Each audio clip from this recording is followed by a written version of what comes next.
Hey guys, tonight we are stepping through a heavy oak door, pulling it shut behind us, and leaving the modern world entirely on the other side. No phones, no notifications, no ability to check the time whenever you feel like it, because time in this place belongs to God, and to a very determined bell ringer who has absolutely no sympathy for how tired you are. Tonight you are a monk, or at least, you are going to experience what it genuinely felt like to live inside a medieval monastery. From the freezing pre-dawn darkness of the first prayer hour all the way to the hushed, candlelit stillness of late-night Compline. And I will be honest with you right now, in the most affectionate way possible. You probably won't survive this. Not because medieval monasteries were especially dangerous, though we will get to some genuinely alarming details later, but because the sheer, relentless, structured discipline of this life would break most modern people by Tuesday afternoon. So, before you get comfortable, take a moment to like the video and subscribe, but only if you genuinely enjoy what I do here. And if you are already lying in bed, maybe tell me in the comments where you are and what time it is locally. I love knowing that someone in Melbourne and someone in Manitoba are both drifting off to the same story at the same moment. It makes the world feel very small and very cozy. Now, dim the lights, maybe turn on a fan for that soft background hum, and let's ease into tonight's journey together. You arrive at the monastery sometime in the early medieval period, let us say somewhere between the 8th and 12th centuries, which gives us a wonderfully rich and well-documented world to inhabit. The specific monastery is not important. It could be perched on a fog-wrapped hillside in Northumbria. It could be settled into a river valley in Burgundy. It could be clinging dramatically to a coastal cliff in Ireland, which honestly seems like a choice someone made while being very pious and also very committed to a view. What matters is that the walls are thick, the grounds are enclosed, and the life inside follows a rhythm so ancient and so precise that it will take you weeks, possibly months, before it stops feeling like a kind of beautiful, exhausting madness. Let us begin at the beginning. And the beginning in monastic life is the night, not the evening, not the comfortable post-dinner drowsiness you are probably feeling right now. The actual, deep, cold, middle-of-the-night darkness. Because before you can understand anything else about life inside these walls, the food, the prayers, the politics, the surprisingly excellent beer, you need to understand what it means to have your sleep permanently, structurally, institutionally interrupted. The bell rings at roughly 2 in the morning. Historians still argue whether this first prayer hour, known as vigils or matins depending on the tradition and the era you find yourself in, was always held at precisely the same time across all monastic communities, or whether local custom, seasonal variation, and the practical limitations of medieval timekeeping allowed for a certain degree of flexibility. What is not disputed is that it was early, aggressively early, the kind of early that, in the modern world, would only be acceptable if you were catching an international flight or responding to a genuine emergency. You are doing neither. You are getting up to pray. You roll out of your sleeping place, and we will spend considerable time in a later section examining exactly what that sleeping place looks and feels like, because it is both more communal and more austere than you are probably imagining, and you join the quiet, shuffling procession of your brothers. The word brothers is not metaphorical here, or rather, it is metaphorical in the spiritual sense but utterly literal in the practical sense. These men are your family now. You eat with them, pray with them, work beside them in silence, and sleep in the same long room. You will know the sound of each man's breathing within your first month. You will know who snores, who tosses, who mutters fragments of psalms in his sleep, and who lies so perfectly still that you occasionally wonder, in the darkest part of the night, whether he has simply and quietly passed on to the next life without troubling anyone about it. The procession moves through darkness. Candles are few and precious in the early medieval period, and the corridors of the monastery are navigated largely by memory and by the faint geometric logic of the cloister, that square, covered walkway that connects the major buildings and serves as the literal and symbolic heart of monastic life. The cloister is where you will walk, pray, read, and think for more hours than you can currently imagine. But right now, in the dark, it is simply the path between your warm sleeping place and the cold stone church. The church is always cold. This is one of those facts that sounds obvious in retrospect but lands with a particular force when you are actually standing in it at 2 in the morning, wearing a woolen habit that is doing its level best but is fundamentally not equipped for a stone building with no heating system and a ceiling that seems to have been designed specifically to collect and preserve cold air.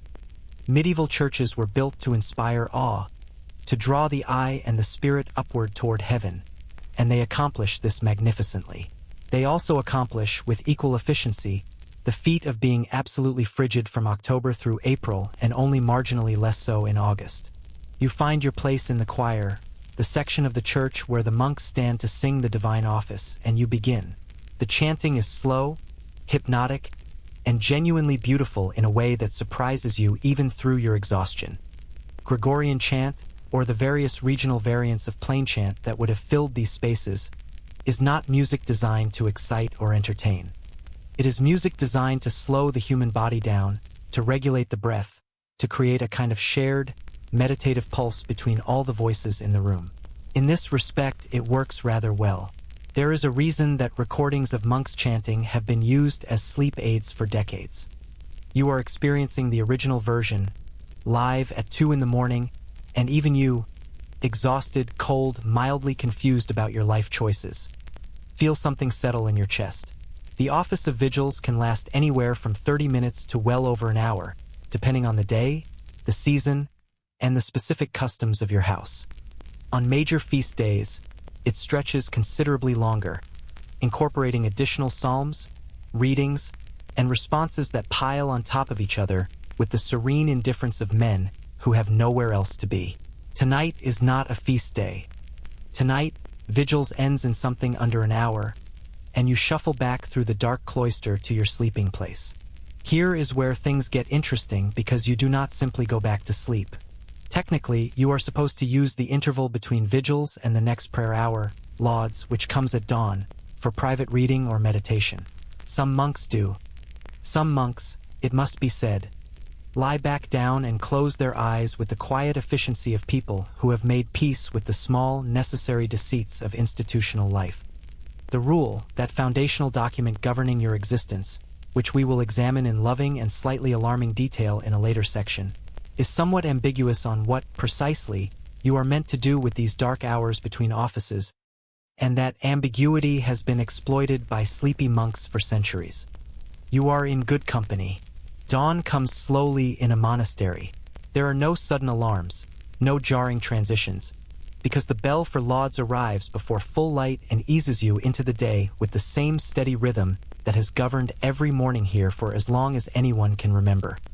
Lauds is shorter than vigils, brighter in tone, explicitly oriented toward the rising sun and the beginning of a new day.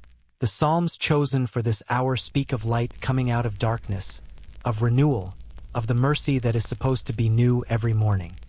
Standing in the church as the first gray light begins to filter through the high windows, even your thoroughly modern, thoroughly sleep-deprived self can appreciate the elegance of this.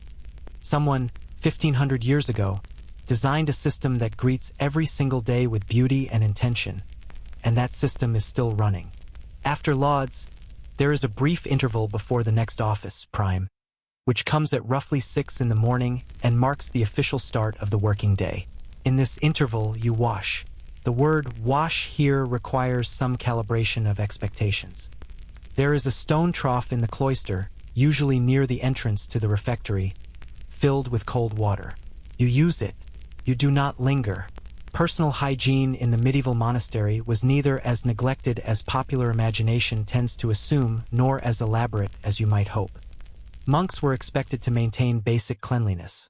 The rule of Saint Benedict specifically addresses this, in its characteristically practical and unsentimental way, but the facilities were communal, the water was cold, and the attitude toward physical comfort was, as a general institutional philosophy, one of cheerful indifference. You are also, at this point, expected to shave. Or rather, certain monks are expected to shave, specifically those whose religious vows and house customs require the tonsure, that distinctive circular patch of shaved scalp that serves as the visual marker of monastic life in the popular imagination. The tonsure is, in fact, a genuinely fascinating piece of early medieval church politics, because the exact shape and size of the shaved area was a matter of serious theological controversy between the Roman and Celtic church traditions, contributing to the debates that were eventually resolved at the Synod of Whitby in 664. This is the kind of thing that sounds absurd until you remember that these were people for whom the correct way to honor God was a matter of absolute, urgent importance, and they were not going to let something as trivial as widespread agreement stand in the way of a good argument.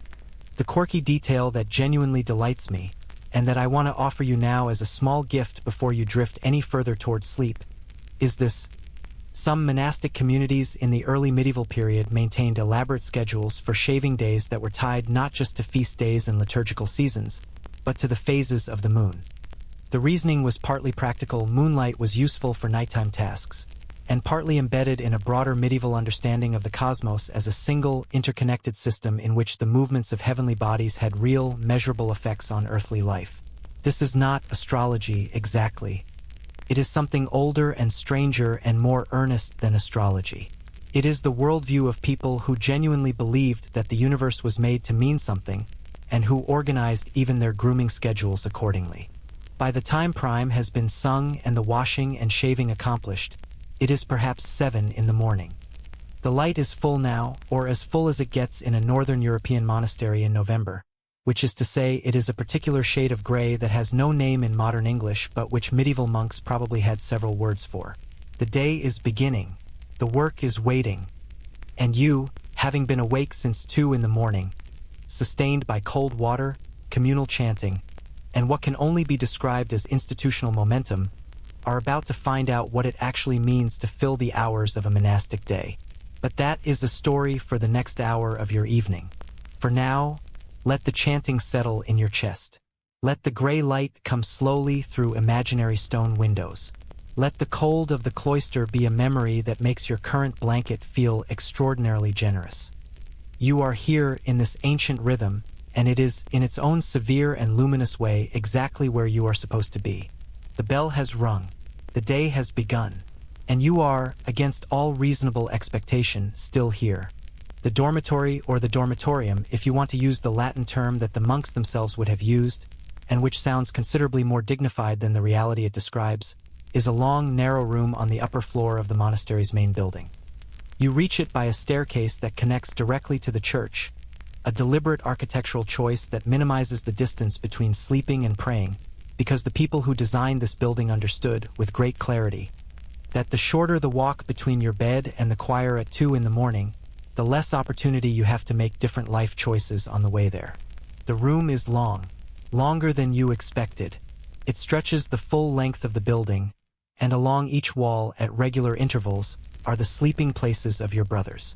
The arrangement varies by period and by house. In the earliest monastic traditions, monks slept on simple straw pallets laid directly on the floor or on low wooden platforms, fully clothed, in one continuous open room. By the high medieval period, many larger monasteries had introduced low wooden partitions between sleeping spaces, not quite cubicles, not quite cells, but something in between, offering the suggestion of privacy without its substance. You can hear everything.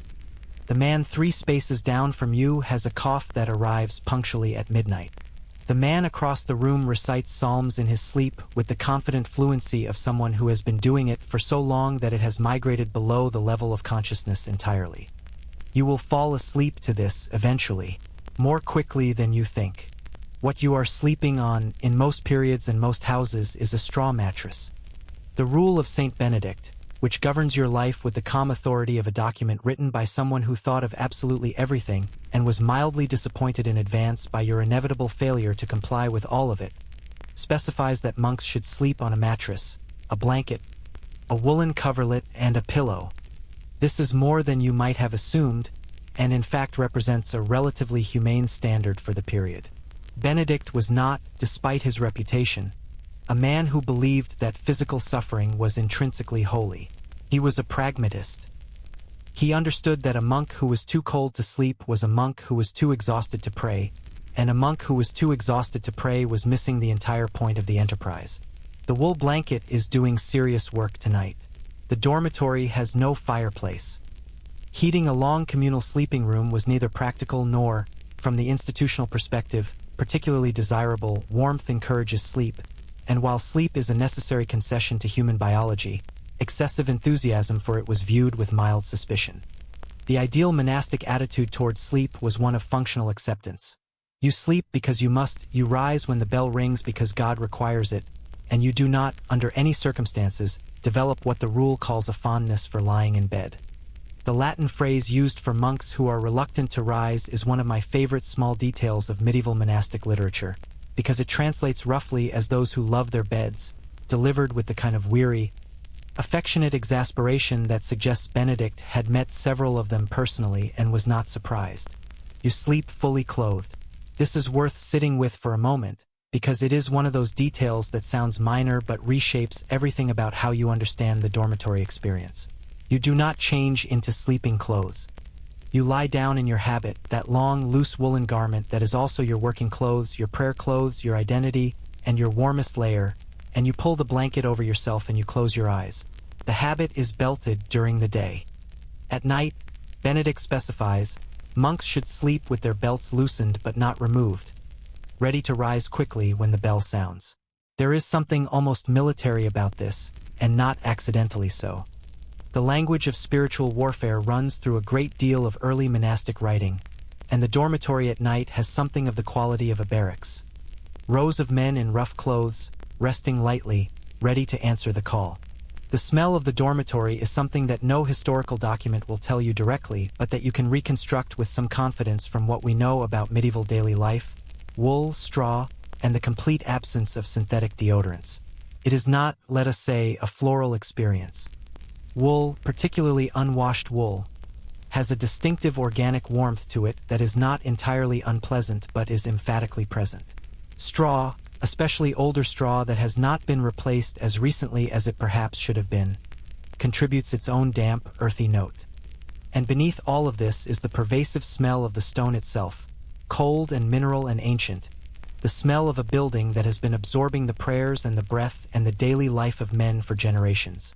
Historians still argue whether medieval monasteries maintained consistent standards of dormitory cleanliness, or whether the practical reality of communal living, limited water access, and the general medieval attitude toward bodily functions produced conditions that would horrify a modern health inspector. The documentary evidence is mixed.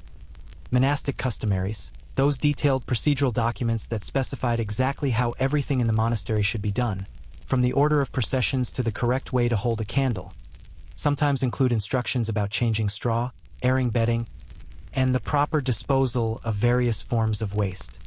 The gap between what the customary prescribed and what actually happened on a given Tuesday in February is a gap that history, with its characteristic selectivity, has not always preserved for us.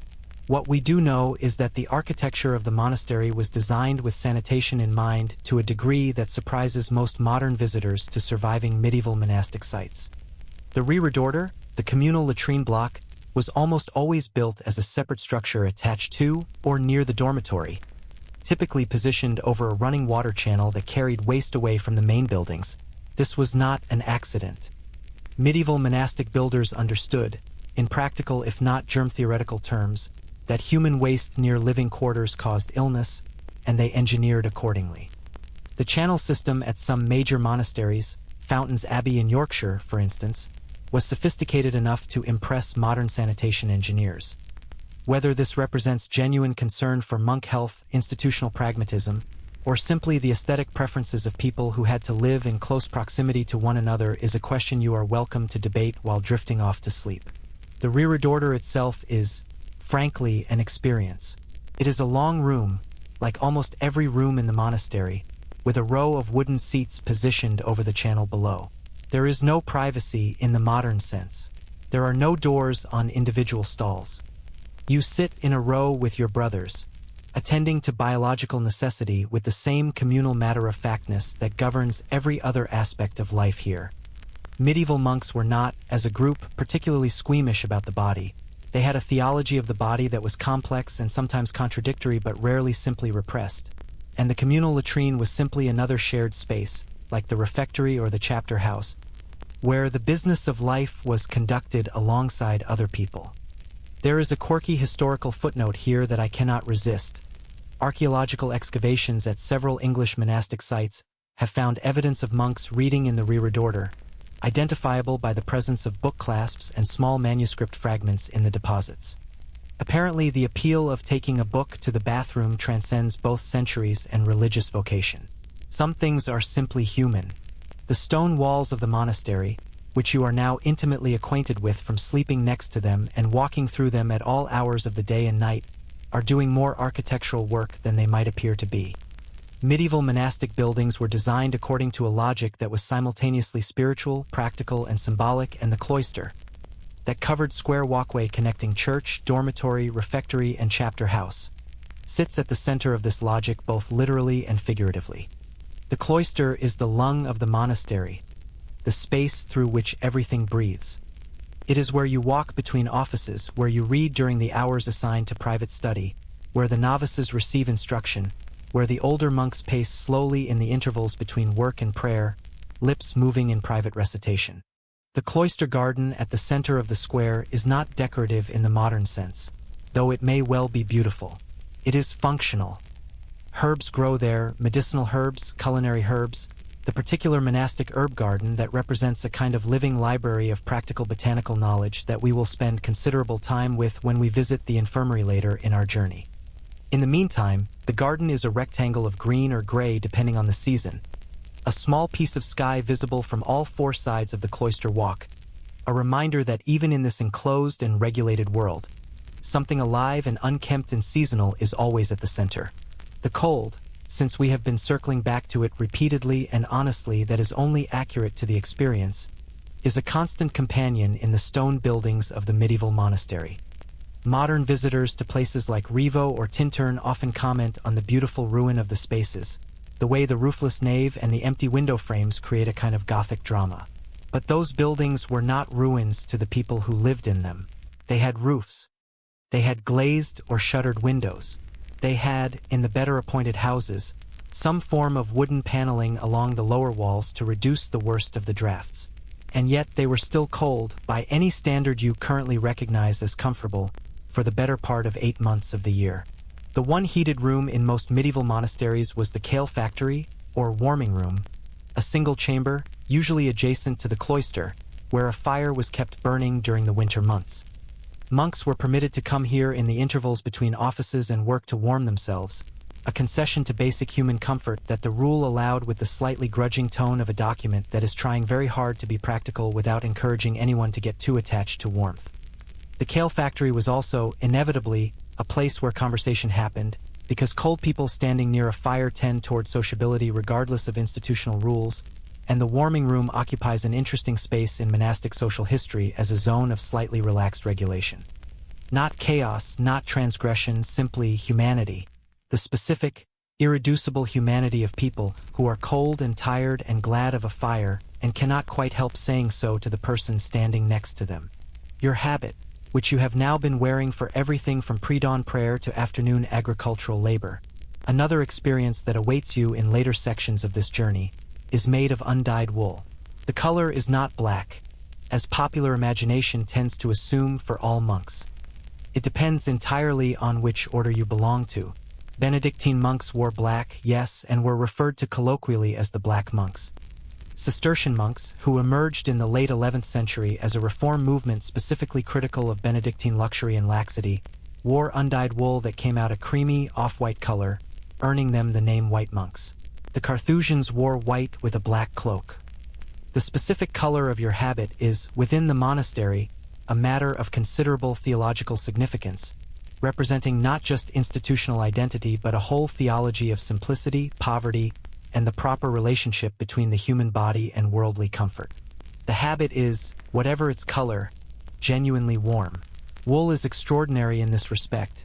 It insulates even when damp, it breathes, it lasts. A well-made monastic habit would have been worn for years, patched and mended and worn again, because the concept of clothing as something to be replaced when it became unfashionable was entirely absent from monastic life and replaced by the much more interesting concept of clothing as something to be repaired until it became structurally incompatible with the concept of a garment. There is a record from a 12th century English monastery of a monk whose habit was so thoroughly and repeatedly patched that the original fabric was no longer visible anywhere on the garment. His brothers apparently found this either admirable or hilarious, possibly both. The record does not specify. You are beginning to settle into the rhythm of the stone. The walls that seemed cold and forbidding on your first day have started to feel, in some hard-to-articulate way, protective. There is something genuinely comforting about extreme architectural solidity. These walls are 4 feet thick in places. They have stood through storms and wars and the ordinary devastation of centuries, and they will stand through your particular restless night with the same untroubled equanimity. The monastery does not hurry. The monastery does not worry. The monastery simply continues, bell by bell, stone by stone, breath by breath in the long dark dormitory, into whatever morning is coming next. The candle in the cloister lantern burns low. Somewhere in the dormitory, your brother with the midnight cough is just getting started. The straw beneath you smells of every monk who has slept here before you, which is either comforting or alarming depending on your disposition, and the wool blanket is, against all odds, exactly warm enough. Close your eyes. The bell will come when it comes. The scriptorium is on the east side of the cloister, positioned to catch the morning light through its narrow windows with the deliberate precision of people who understood that natural light was not a luxury but a tool, and that a monk copying manuscripts in bad light was a monk making mistakes. And a monk making mistakes in a sacred text was, theologically speaking, a problem that rippled outward well beyond the immediate inconvenience of a smudged page. You find your place at one of the long wooden writing desks called scriptura or simply writing places, and you sit down and you look at what is in front of you, and you feel something between reverence and mild panic. In front of you is a sheet of parchment. Not paper. Paper is either unavailable or considered insufficiently durable for serious work, depending on the period and the house. Parchment is made from animal skin, most commonly sheep, goat, or calf, stretched and scraped and dried under tension until it becomes a surface of remarkable smoothness and resilience. The best parchment, made from the skin of stillborn or very young calves, is called vellum, and it has a whiteness and a fineness that even in its aged form, 800 years later, makes people in museum conservation departments catch their breath. You are not working on vellum today. Vellum is for the important projects, the gospel books and the illuminated psalters commissioned by kings and abbots and wealthy patrons. You are working on regular parchment, which is still infinitely better than anything you could manufacture by hand, and which represents the labor of the monastery's own parchment maker, a role that exists here as quietly and essentially as the baker or the cellarer. The preparation of a single sheet of parchment is a process involving lye, a wooden frame, a curved scraping tool called a lunellum, and several days of careful, attentive work. The skin must be soaked, dehaired, stretched evenly. Unevenly stretched parchment buckles and warps when ink is applied, and scraped to consistent thinness without being scraped through entirely, which is the parchment maker's particular occupational anxiety. Historians still argue whether the finest medieval parchment was the product of specific regional animal breeds, specific water sources used in the soaking process, or simply the accumulated skill of individual craftsmen working within a tradition that passed knowledge from hand to hand across generations. What is agreed is that the best of it is extraordinary, and that you are about to put ink on it, which is not a responsibility to be taken lightly. Your ink is iron gall ink, the dominant writing medium of the medieval scriptoriums, made from oak galls, those strange, round growths that appear on oak trees in response to wasp larvae, which is a sentence that deserves a moment of appreciation for how weird and wonderful the natural world is, combined with iron sulfate, gum arabic, and water. The mixture starts out a blue-black color that deepens over time as it oxidizes, which is why medieval manuscripts that look brown to us today were written in ink that appeared much darker and bluer to their creators. Iron gall ink is permanent in a way that approaches geological. It bonds chemically with the parchment rather than simply sitting on top of it. It is also, at high concentrations, mildly acidic, which is why some manuscripts show evidence of the ink eventually eating through the parchment entirely, a kind of slow, centuries-long revenge of the text on its own medium. You are holding a quill. The specific feather matters. Goose quills were the standard workhorse of the scriptorium, with swan quills reserved for finer work and crow quills used for the smallest, most detailed writing. The quill has been cut and shaped by the monastery's pen cutter, or possibly by yourself if you have learned the skill, using a small sharp knife that is the direct ancestor of what we now call, with magnificent historical irony, a penknife. The cutting of a quill is a genuine art. The angle of the nib, the width of the split, the precise curve of the cut all affect how the ink flows, how the line varies in width. And whether you spend the morning writing beautifully or spending the morning blotting catastrophically and trying not to make any sound because the scriptorium is, above all else, a place of silence. The silence of the scriptorium is a specific, textured silence, different from the silence of the church or the silence of the cloister at night. It is a working silence, populated by the scratch of quills on parchment, the occasional soft sound of a page being turned in the exemplar, the text being copied, the almost imperceptible sound of someone breathing carefully through a difficult passage, the tiny percussive click of an ink pot being set down. If you close your eyes in the scriptorium, you hear industry, the sound of knowledge being made permanent one careful stroke at a time. You are not expected to work in total silence every moment of the working day.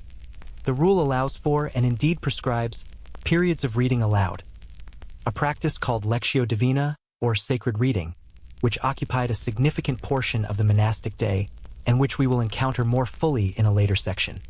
But in the scriptorium during copying hours, silence is the expectation, enforced not by punishment, but by the shared understanding that this work requires concentration, and that concentration in a room full of people requires everyone's cooperation.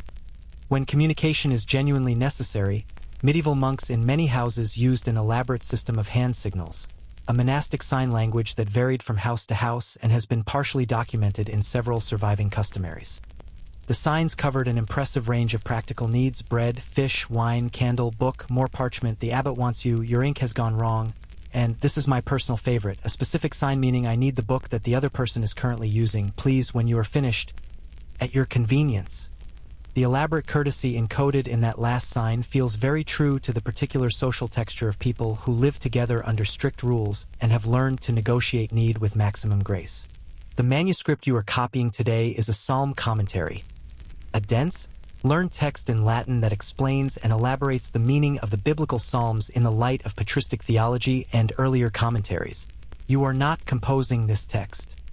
You are reproducing it, letter by letter, with the absolute fidelity of a human photocopier, except that you are also, inevitably, interpreting it through the particular qualities of your own hand, your own slight preferences in letter form, your own occasional moments of distraction or fatigue that leave a slightly shakier line or a more compressed word spacing on the page. Medieval manuscripts, for all their astonishing consistency, carry the fingerprints of their makers in ways that trained paleographers, specialists in the study of historical handwriting, can read like a second text running beneath the primary one. They can tell when the scribe was tired. They can sometimes tell when a different scribe took over mid-page.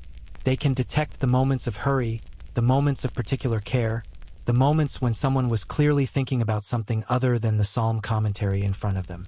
The script you are using is the house script of your monastery, a regional variant of whatever the dominant formal hand of your period happens to be. In the Carolingian period of the 8th and 9th centuries, this would be the beautiful, clear, rounded hand known as Carolingian minuscule, a script so legible and so elegant that Renaissance humanists, finding manuscripts written in it 1,000 years later, mistook it for ancient Roman writing and used it as the model for what became, eventually, the lowercase letters you are reading right now. The font on your screen, whatever it is, has its bones in a medieval monk scriptorium. This is the kind of historical connection that should make you feel very small and very connected at the same time, and I recommend sitting with it for a moment before we continue.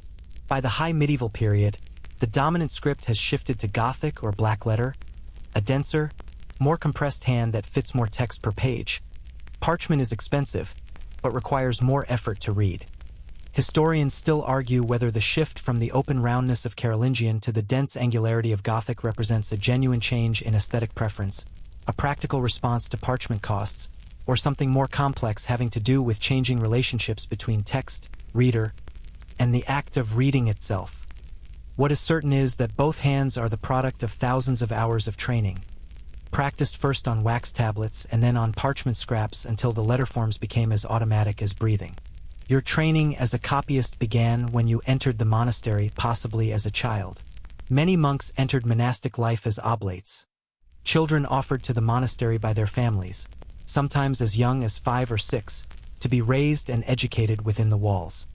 The oblate system is one of the more genuinely complicated aspects of medieval monastic life, balancing as it does what appears to modern eyes as a troubling absence of individual choice against the very real fact that the monastery often provided the best, sometimes the only, access to literacy, education, and a stable life for the children who grew up within it.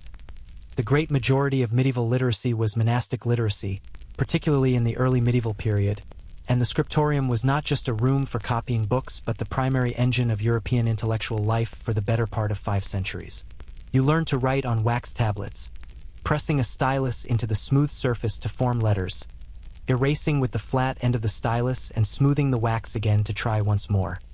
Wax tablets were the notepads of the medieval world, reusable, portable, and forgiving in a way that parchment definitively was not. You practiced until the letters came without thought, until your hand knew the forms so well that copying a page of text became a kind of meditation, your conscious mind hovering above the physical act of writing in the same way that the chanting during the divine office hovered above the merely mechanical production of sound. There is a state of flow that experienced scribes describe in terms that sound remarkably like what modern psychologists call optimal experience: a complete absorption in the task, a loss of self-consciousness, a sense of the work moving through you rather than being produced by you. Some scribes clearly achieved this. Others, equally clearly, did not, and the evidence of their struggle is preserved for eternity in the margins of surviving manuscripts. The margins are where things get genuinely interesting, and where the scriptorium reveals itself as something considerably more human than a silent copying factory. Medieval scribes wrote in the margins. Not just official glosses and scholarly commentary, though those are there too, layer upon layer in many manuscripts, the accumulated annotations of generations of readers, but personal remarks, complaints, observations, and jokes that were apparently not intended for anyone in particular but were produced by humans who, it turns out, were going to express themselves even if no one had given them permission. These marginal notes, called colophons when they appear at the end of a text or simply marginalia when scattered throughout, constitute an unofficial literature of monastic life that is funnier and more touching than almost anything written for formal purposes. The complaints are particularly magnificent. A scribe writing in 9th century Ireland noted in the margin of a manuscript that his hand was cramped, the parchment was rough, the ink was too thin, and the candle was insufficient. Another, in what appears to be a moment of genuine spiritual crisis, wrote that copying was 3 times harder than plowing, because at least when you plow the land the field does not write back at you with corrections. A third, reaching the end of a particularly long and difficult text, wrote simply, "Thank God it will soon be dark," which is simultaneously a reference to the failing of the light that would force him to stop work and one of the most relatable things written in the entire medieval period. There is a quirky historical detail that I find irresistible. Some manuscripts show evidence of cats having walked across the wet ink on an open page, leaving tiny, perfect paw prints preserved for 800 years. One 9th century manuscript from an Irish monastery includes a marginal note from the scribe addressed directly to his cat, named, apparently Pangurban, comparing the cat's pursuit of mice to the scribe's own pursuit of knowledge, with a warmth and specificity that suggests a genuine, ongoing relationship. The poem is one of the oldest pieces of secular Old Irish literature. It was written in the margin of a theology text by a monk who was supposed to be copying something else, by a man who loved his cat and found, in that love, a way to think about what his work meant. Your fingers are stiff. The morning has been long and the quill has required recutting twice, and the passage you are currently copying contains a particularly dense sequence of abbreviated Latin that requires your full attention to render correctly. Abbreviations were standard in medieval manuscripts. Scribes developed elaborate shorthand systems to save parchment and time, contracting common words and phrases to their first few letters or to conventional symbols that every trained reader could decode. The Tyronian note for ET, the Latin word for and, looks like a number 7 and was used so pervasively that it survived into the modern ampersand, which is another moment of historical continuity hiding in plain sight in your daily life. The light through the narrow window has shifted. The angle of the sun tells you, with the passive precision of a person who has learned to read light the way others read clocks, that the bell for sext, the midday office, will ring within the hour. You clean your quill carefully, cap your ink pot, and review the morning's work. 3 pages, perhaps 500 words of dense Latin commentary, rendered in your careful house script, correct to the best of your knowledge, without major blots, without the catastrophic error that requires scraping the parchment back to smoothness and starting again. A process called rasura that every scribe dreads not because it is impossible but because it is humiliating, a visible record of your failure sitting in the texture of the page for anyone who knows how to look for it. You are doing well. The manuscript will survive you by centuries. Someone, a very long time from now, will hold these pages you are writing today under a lamp in a library and feel the slight roughness of the parchment and not think about you at all, and that is perfectly fine because the point was never you. The point was the text. The point was the continuity. The point was that the knowledge made it through the dark, through the centuries, through the wars and the fires and the dissolutions, scratched into animal skin by cold hands in silent rooms, and arrived. The bell rings for sext. You rise from your desk, knees grateful for the change, and join the procession through the cloister. The refectory is warm. This is the first thing you notice as you file in for the midday meal, and it is not a small thing. Warmth in the medieval monastery is a resource as carefully managed as parchment or candle wax, and the fact that the kitchen adjoins the refectory is not architectural accident but deliberate, practical kindness. The heat from the cooking fires bleeds through the wall and into the dining hall, taking the edge off the stone cold that has been your constant companion since you arrived, and you find yourself settling onto the long wooden bench with something that feels almost like gratitude. Almost because gratitude is supposed to be directed upward and not toward a wall with good thermal conductivity, but you suspect God will forgive the confusion. The refectory is another long room. Everything in the monastery is long, you are beginning to notice, as if the architects had a spiritual commitment to rectangles, with trestle tables arranged in parallel rows and a slightly elevated table at one end where the abbot and senior monks sit. The seating arrangement is not random. In the medieval monastery, almost nothing is random. Where you sit at table reflects your seniority within the community, your rank in the hierarchy of monastic life that runs from the abbot at the top through the senior monks, the junior monks, the novices, and occasionally the lay brothers, conversi, who lived and worked within the monastery under a modified version of the rule but without full monastic vows. The lay brothers typically ate separately, or at least at a distinct remove, their table arrangement reflecting the carefully maintained distinction between full monks and the men who had chosen the monastic life in its more practical, less liturgically intensive form. Before anyone touches their food, there is prayer.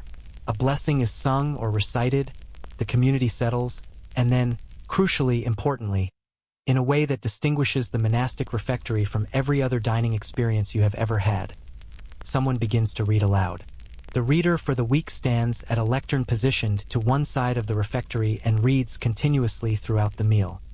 This practice, called the collatio or simply the refectory reading, is one of the most distinctive and, once you adjust to it, one of the most genuinely lovely aspects of monastic dining. The texts read vary by house and season, passages from scripture, from the lives of the saints, from theological works, from the rule itself, but the principle is constant. The meal is not merely a physical act but an intellectual and spiritual one, feeding mind and soul simultaneously with the body. You eat in silence except for the reader's voice, and the silence is not empty but full, populated by words that you are absorbing along with your food, in the particular receptive state of mind that accompanies eating. Historians still argue whether this practice genuinely produced the contemplative effect it was designed to, or whether the practical reality of hungry monks eating communally after a long morning of prayer and work meant that the refectory reading was experienced less as spiritual nourishment and more as pleasant background noise, the medieval monastic equivalent of having the radio on while you cook.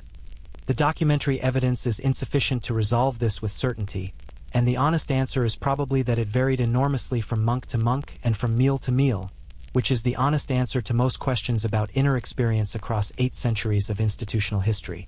Now, the food. The food is where things get genuinely interesting, and where the popular imagination of medieval monastic life diverges most dramatically from the actual, documented, occasionally surprising reality.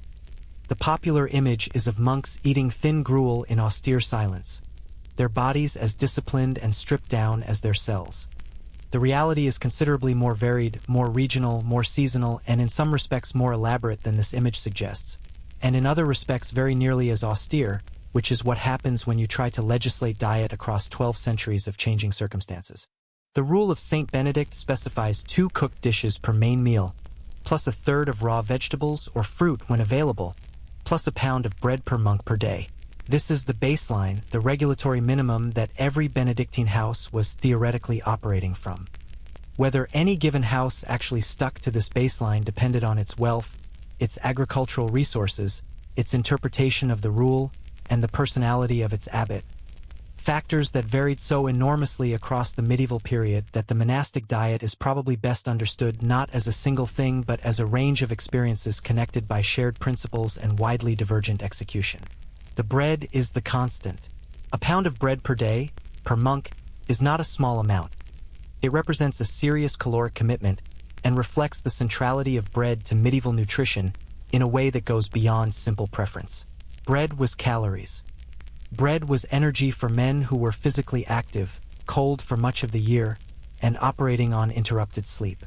The bread in a well-provisioned monastery was good bread, made in the monastery's own bakehouse from grain grown in the monastery's own fields or purchased from established suppliers.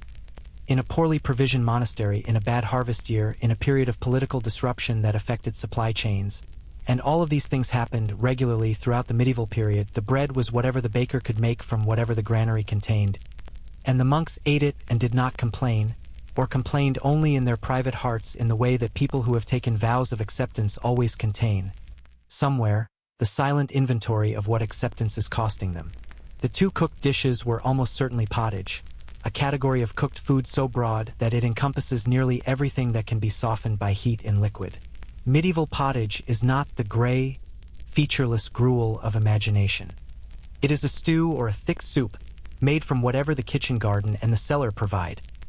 Legumes, root vegetables, onions, leeks, cabbage, turnips, peas, beans. Flavored with herbs from the cloister garden, salt, yes, but also herbs that grew in abundance and that the monastic kitchen used with genuine skill. The herb garden was not decorative and not merely medicinal. It was culinary, and the cooks of a well-established monastery had access to a range of flavoring agents that would surprise a modern palate accustomed to thinking of medieval food as bland. The question of meat deserves careful attention, because it sits at the intersection of theology, nutrition, class, and institutional hypocrisy in a way that is enormously revealing about how rules actually function in human communities over long periods. The rule of Saint Benedict prohibits the flesh of 4-footed animals for all healthy monks. This is unambiguous. Quadruped meat, beef, pork, lamb, venison is not for monks. It is worldly. It is exciting in a way that excites the wrong parts of the human animal. Benedict was clear, and yet, by the high medieval period, meat appears with remarkable regularity in the accounts and records of major Benedictine monasteries. How did this happen? Through a process of creative institutional reasoning so elegant that it deserves genuine appreciation. The key move was the redefinition of where the rule applied. The rule said no meat in the refectory. So meat was served in a separate room, the miséricorde, a kind of secondary dining room that was technically not the refectory. And because the rule specified the refectory, the miséricorde was technically outside its jurisdiction. This is the kind of logic that would make a modern lawyer nod with involuntary respect. The Cistercians, who emerged specifically to reform what they saw as Benedictine laxity, were appalled by this and maintained much stricter dietary standards, at least in their early centuries. Historians still argue whether the gradual reintroduction of meat into Benedictine houses represents a failure of discipline, a reasonable accommodation to human nutritional needs, or simply the inevitable outcome of any rule that tries to govern appetite across generations of people who did not personally sign up for the rule in question. Fish, however, is available and entirely permitted, and in a well-situated monastery this is not a hardship. The monastery almost certainly maintains its own fish pond, a vivarium or stew pond, stocked with carp, bream, pike, and perch. Fish was the great permitted protein of the monastic diet, and monasteries that had river access, coastal access, or well-managed ponds ate fish regularly and in considerable variety. Herring, preserved in salt, came to inland monasteries in barrels and was a staple of fast days and ordinary days alike. The smell of salt herring in the refectory on a Friday morning is one of those sensory details that no amount of historical romanticism can fully rehabilitate. It is, by all accounts, assertive. Eggs and cheese were also permitted and formed an important part of the monastic diet, particularly during the long stretches of the liturgical year when fasting rules restricted the menu further. A monastery with a good dairy operation and a productive henyard was a monastery with reliable protein, and the records of many houses show careful, ongoing attention to the management of both. The cheese made in some monastic dairies was sufficiently good that it found commercial markets outside the monastery walls. Another of those points where the boundary between enclosed spiritual life and the wider economic world turns out to be more permeable than the ideal suggested. Now, the drink. Because the drink is where medieval monastic life delivers one of its most consistently charming surprises to the modern visitor. And I have been saving it for this moment. You drink ale. Every day. As a standard, regulated, rule-endorsed component of your daily life, you consume approximately a pint to a pint and a half of ale per day. More on feast days, potentially less during the strictest fasting seasons, but present as a baseline in a way that reflects not moral laxity but practical necessity. Water sources in the medieval period were unreliable and frequently unsafe, and ale, the fermentation process of which eliminated many waterborne pathogens, was simply the safe drinking option for a community that could not afford to spend significant portions of its membership ill from contaminated water. The ale brewed in the monastery's own brewhouse was what we would now call small beer, low in alcohol, perhaps 2 to 3%, enough to be mildly pleasant and nutritionally useful without producing the kinds of behavioral consequences that would have interfered with the divine office. Usually, historians still argue about the precise alcohol content of medieval small beer, and the answer almost certainly varied enormously by monastery, by brewer, by season, and by the quality of the grain available. What is well documented is that brewing was a major monastic operation, often managed by a dedicated monastic officer called the cellarer, and that the quality of a monastery's ale was a matter of genuine institutional pride. Some monasteries became regionally famous for their brewing, a reputation that in several cases survived the dissolution of the monasteries themselves, and was eventually revived by modern craft brewers working from historical records.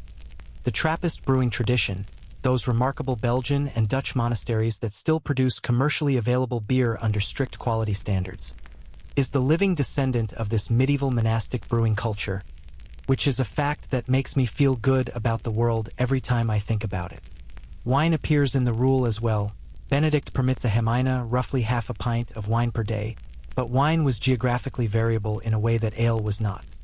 Monasteries in France, Italy, and the Rhineland produced their own wine from monastery vineyards, and this was a serious agricultural and economic operation.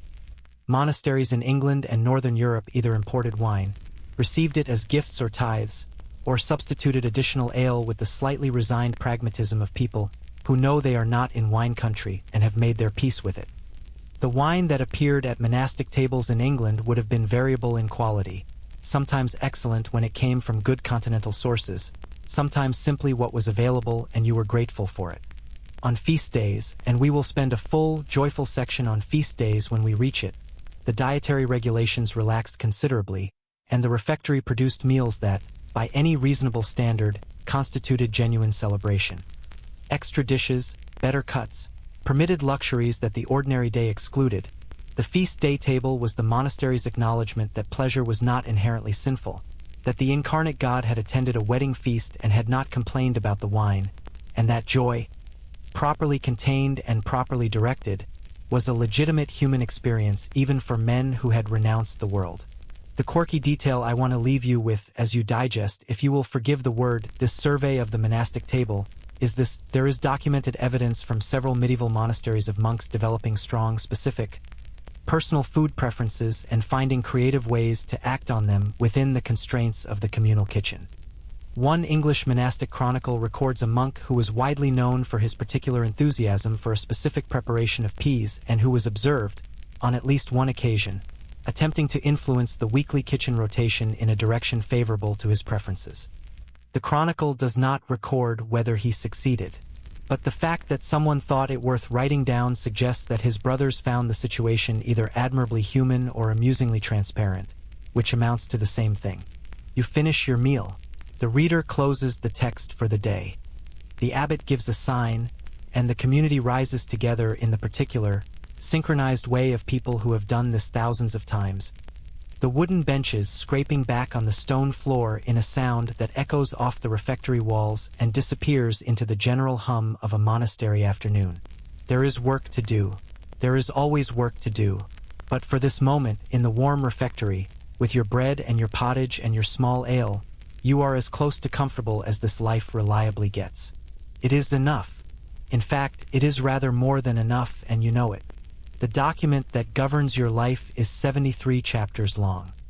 It was written in the 6th century by a man named Benedict of Nursia, in a cave outside Rome, after he had spent 3 years living alone on a hillside eating whatever a local monk named Romanus lowered down to him in a basket, which is either the most committed act of spiritual preparation in Western history or the origin story of the world's most niche food delivery service, depending on your perspective.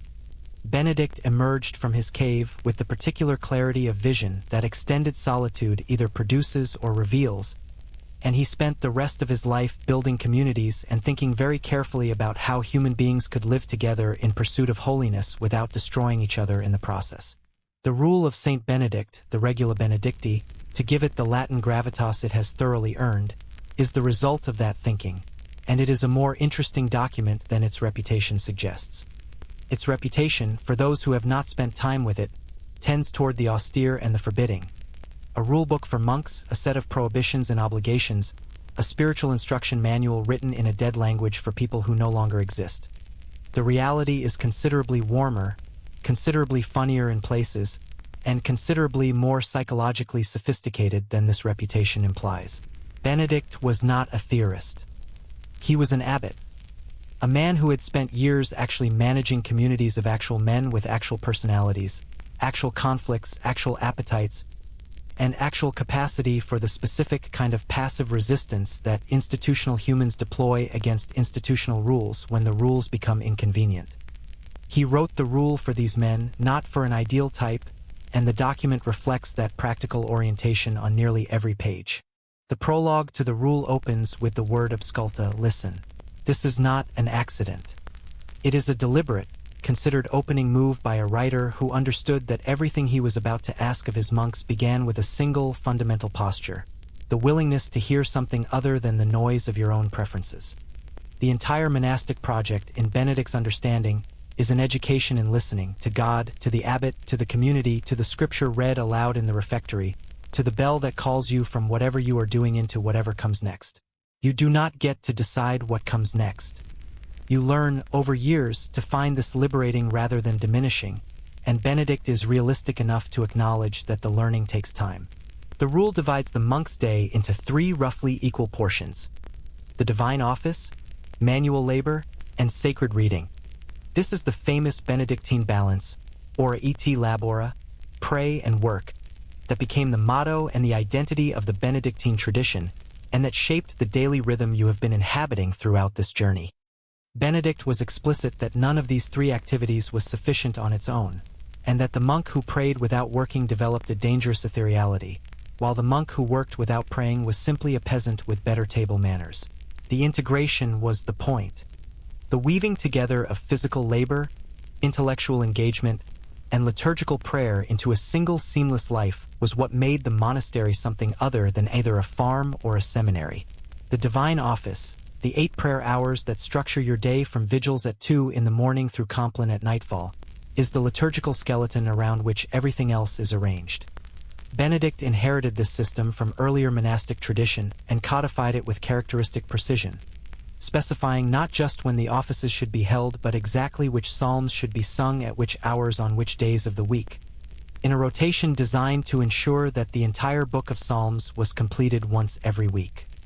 150 psalms, 7 days, 8 daily offices. The mathematics of the divine office is the mathematics of total coverage, the aspiration to a continuous, unbroken conversation between the monastery and heaven that never falls silent for long enough to let the world's noise back in. Historians still argue whether the specific psalm assignments in the Rule of Saint Benedict reflect a coherent theological program, each psalm carefully chosen for its thematic resonance with the hour of day or the liturgical season, or whether they represent a more pragmatic distribution designed, primarily to ensure manageable length for each office while achieving complete weekly coverage. The answer is probably both, which is often the most accurate answer to questions about medieval religious practice. The theological meaning and the practical necessity were not experienced as separate things. The chapter of the rule dealing with the abbot is one of the most revealing sections of the entire document, and one of the most psychologically acute pieces of writing about leadership to emerge from the early medieval period. The abbot, Benedict says, holds the place of Christ in the monastery. This is an enormous claim, and Benedict is entirely aware of what it demands. The abbot must be learned enough to teach, humble enough to listen, firm enough to correct, flexible enough to recognize that different monks require different approaches. He must not be restless or anxious. He must not be extreme or obstinate. He must not be jealous or over-suspicious. He must know that he will have to give an account to God for every soul in his care, and this knowledge should make him neither tyrannical nor spineless, but watchful in the same way that a good shepherd is watchful, not because he doubts the sheep, but because he understands what is outside the fence. The language of pastoral care in this chapter is not metaphorical decoration. It is the center of Benedict's theology of leadership, and it has had consequences that ripple outward through 15 centuries of Western institutional life. The concept of leadership as stewardship, as a burden accepted on behalf of others rather than a privilege extracted from them, is present in embryonic form in many earlier traditions, but Benedict gave it a specific, practical, institutional expression that proved extraordinarily durable. Abbots who read their rule carefully and took it seriously were, in the ideal that the rule projected, something genuinely unusual in the medieval world. Powerful men who understood their power as obligation. In practice, abbots were also political figures, economic managers, judicial authorities, and in many cases significant landowners whose holdings rivaled those of secular nobles. We will spend considerable time with the political dimensions of the abbacy in a later section. But the rule's vision of the abbot is worth holding onto as a kind of baseline against which the political reality can be measured, because the gap between the two is itself historically interesting. The gap between what an institution says it is and what it actually does is always where the most illuminating history lives. The chapter on humility is the longest and most elaborate in the rule, which tells you something important about what Benedict considered the central virtue of monastic life. Humility, in his understanding, is not self-deprecation or the performance of smallness. It is the accurate perception of your own position in the order of things, the genuine recognition that you are not the most important thing in the room, that your preferences are not commands, that your comfort is not a priority, and that the slow, daily practice of accepting this produces, over years, a quality of inner freedom that no amount of worldly success can replicate. Benedict describes 12 degrees of humility, arranged in ascending order like a ladder. He uses the image of Jacob's ladder from Genesis, each degree representing a deeper level of genuine, rather than performed, self-surrender. The 12 degrees of humility are worth knowing about, not because you are going to memorize them tonight, but because they reveal the interior landscape that monastic formation was trying to cultivate. They begin with keeping the fear of God always before your eyes, the constant awareness of being seen, of existing within a moral universe that notices, and they end with the monk who is humble not just in his heart and in his speech but in his very body, his posture, his gait, his expression. The exterior and the interior converge. The person you appear to be and the person you actually are move toward alignment, which is either the definition of integrity or an advanced form of method acting, and Benedict would argue it is both and that this is not a contradiction. The rule's treatment of silence is almost as extensive as its treatment of humility, and the two are connected. Silence, in the Benedictine understanding, is not the absence of speech but the presence of attentiveness. The monk who is silent is the monk who is listening, and the monk who is listening is the monk who might, in some uncalculated moment, hear something worth hearing. The rule distinguishes between different kinds of speech, useful speech, idle speech, speech that builds up and speech that tears down, and its strictures are aimed specifically at the last two categories. Idle talk, multiloquium, the love of much speaking, is presented as a spiritual danger not because words are bad, but because too many words crowd out the quieter communications that monastic life is designed to receive. The practical enforcement of silence in the monastery took various forms depending on the house and the period. Some communities maintained strict silence throughout the working day except for the reading in the refectory and specific designated periods for necessary communication. Others were somewhat more flexible, recognizing that the work of a community requires a degree of practical conversation, and that rules of silence applied too rigidly produce not holy men but men very good at rule following, which is a different and lesser achievement. The sign language we encountered in the scriptorium is one solution to this problem, a way of meeting practical communicative needs without technically breaking the silence, which is either admirably creative or a magnificent example of the human capacity for technically compliant rule evasion, depending on how you look at it. The section of the rule dealing with the reception of guests is one of the warmest and most immediate passages in the document. All guests who arrive are to be received as Christ, Benedict instructs, because Christ himself said that what you do to the least of these you do to me. The monastery is not a closed community in the sense of being inaccessible to the world. It has a guest house, a guest master whose specific responsibility is the hospitality of visitors, and an obligation to feed and house travelers that was taken seriously enough to be a significant economic burden on many houses. The medieval monastery was, among many other things, the hotel system of its era, providing accommodation to pilgrims, travelers, nobles, clergy, and the merely lost with varying degrees of graciousness depending on the social status of the visitor and the resources of the house. The guest master held one of the more diplomatically demanding positions in the monastery, responsible for managing the social complexity of a community that was simultaneously enclosed and hospitable, withdrawn from the world and regularly visited by it. He had to welcome the noble patron with the full warmth the rule required, while also maintaining the integrity of the monastic enclosure, the physical and spiritual boundary between the monastery's interior life and the visitor's exterior world. He had to serve the poor traveler as Christ while also not allowing the guest house to become a flophouse that strained the community's resources beyond endurance. He had to be, in short, a combination of concierge, diplomat, and theologian, which is either the best job in the monastery or the worst, depending on the week. The rule also addresses, with remarkable directness for a 6th century religious document, the problem of monks who do not stay in their monastery. Gyrovagues, wandering monks who moved from monastery to monastery, staying until they wore out their welcome and then moving on, are described by Benedict with a tartness that cuts across 15 centuries with perfect clarity. They are always moving around, he writes, and are never stable, and they are slaves to their own wills and the lure of gluttony. This is not charitable language, and it was not intended to be. Benedict believed, with deep conviction, that stability, the commitment to remain in a single community, to work out your salvation with these specific people in the specific place rather than always imagining that the next community would be more congenial, was one of the 3 fundamental vows of monastic life, alongside obedience and the conversion of life. The vow of stability is, I think, the most countercultural aspect of Benedictine monasticism from the perspective of the modern world, and possibly the most interesting. We live in a culture that celebrates mobility, that treats the decision to remain in one place as a failure of ambition or imagination, that has largely lost the sense of what it means to commit yourself to a place and a community through all the seasons of your relationship with both. Benedict looked at this instinct, the instinct to leave when things got difficult, to seek a more perfect arrangement somewhere else, to treat community as a consumer choice to be upgraded when a better option appeared, and called it, with characteristic directness, slavery. Real freedom, the rule implies, is not the freedom to leave. It is the freedom that comes from learning, over years and decades, to be fully present to where you actually are. You have been sitting with the rule for a long time now. The chapter house, where the rule is read aloud to the community each morning.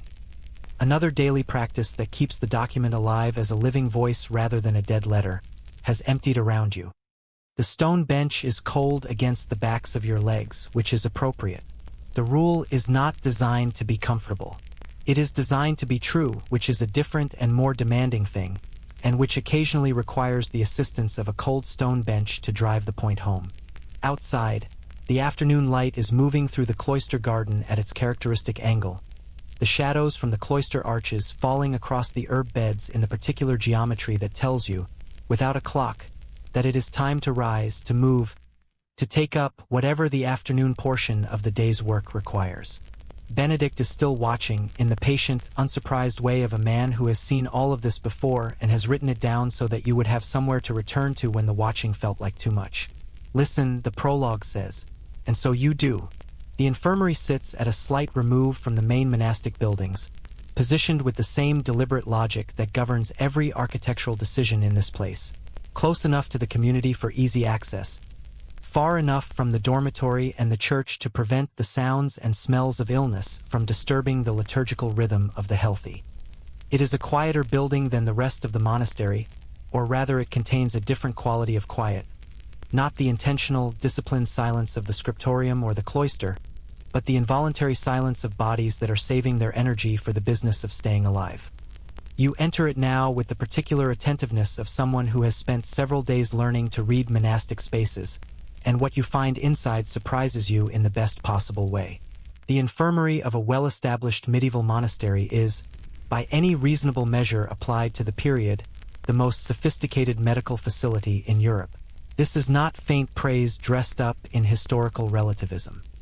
It is a genuine claim about the state of institutional medicine in the medieval world, and it rests on several converging factors that are worth understanding individually before we appreciate them together. The monastery had literate men who could read medical texts. It had a stable institution with the resources to maintain a dedicated space and a dedicated staff.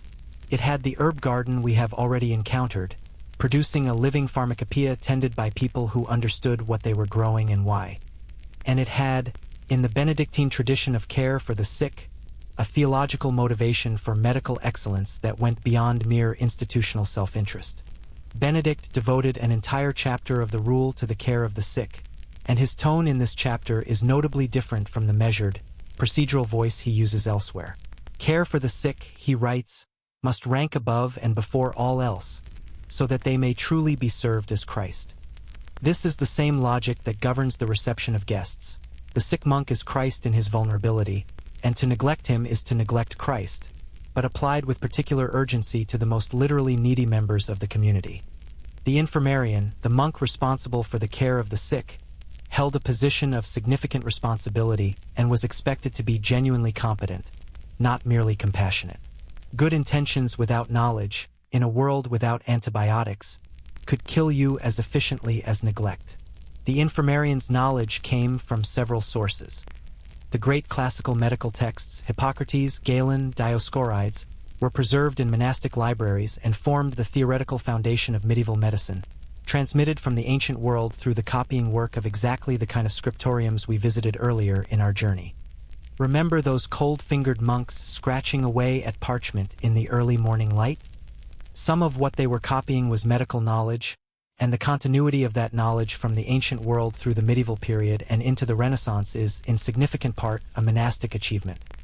The monks who copied Dioscorides' De Materia Medica, a first-century Greek text cataloging hundreds of medicinal plants, were not just preserving a document. They were maintaining a living tradition of botanical medicine that the infirmary garden translated directly into practice. The herb garden attached to or near the infirmary is one of the most documented aspects of monastic life, partly because several monastery garden plans survive. Most famously the St. Gall plan, a 9th-century architectural drawing of an ideal monastery that includes a detailed herb garden layout with individual beds labeled for specific plants, and partly because the herbs themselves leave archaeological traces that soil analysis can sometimes recover from excavated monastic sites. The St. Gall plan specifies 16 medicinal herbs in the infirmary garden, including sage, rue, southernwood, cumin, lovage, fennel, and tansy, each bed neatly rectangular and individually labeled in a diagram that looks remarkably like a modern planting plan. This is a document of genuine medical organization, not decorative aspiration. Sage was used for digestive complaints, throat problems, and as a general tonic. The medieval adage that asked what need a man had to die who had sage in his garden reflects a genuine belief in its broad therapeutic value.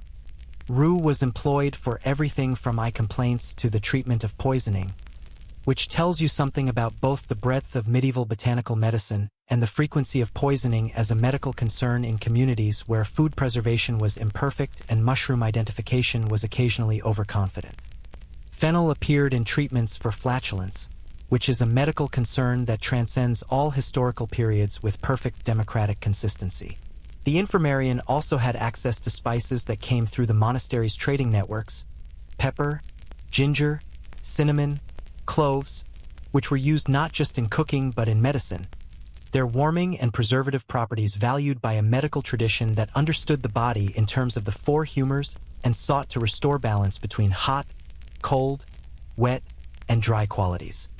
The humoral system, inherited from Greek medicine and elaborated by Galen into a comprehensive theoretical framework, governed medieval medical thinking with an authority that was not seriously challenged until the 16th century and beyond. To diagnose in this system was to read the patient's presentation, the color of their skin and urine, the quality of their pulse, the nature of their appetite and sleep, as evidence of which humor was in excess or deficiency, and to prescribe accordingly. Urine examination, uroscopy, was the diagnostic tool of choice in medieval medicine, and the infirmarian would have been practiced in reading the color, clarity, smell, and even taste of a patient's urine as a window into their internal condition. The taste element is the one that always produces the most memorable reaction in modern audiences, and I understand that reaction completely, but it is worth noting that this was entirely standard practice, supported by serious medical authority, and executed by men who approached it with the professional equanimity of people for whom the body's productions were simply information rather than occasion for distaste. The medieval infirmarian tasting a urine sample in the cause of diagnosis was doing exactly what his medical tradition told him to do, and the fact that his medical tradition was wrong about the mechanism does not diminish the genuine commitment to empirical observation that the practice represented. Bloodletting, phlebotomy, was practiced regularly in the infirmary and was not limited to the sick. Preventive bloodletting, performed on healthy monks at regular intervals throughout the year, was considered a form of medical maintenance, releasing excess humors before they could accumulate to dangerous levels. The monastery's bloodletting schedule was a formal calendar event, with specific dates assigned for the procedure and specific post-treatment protocols.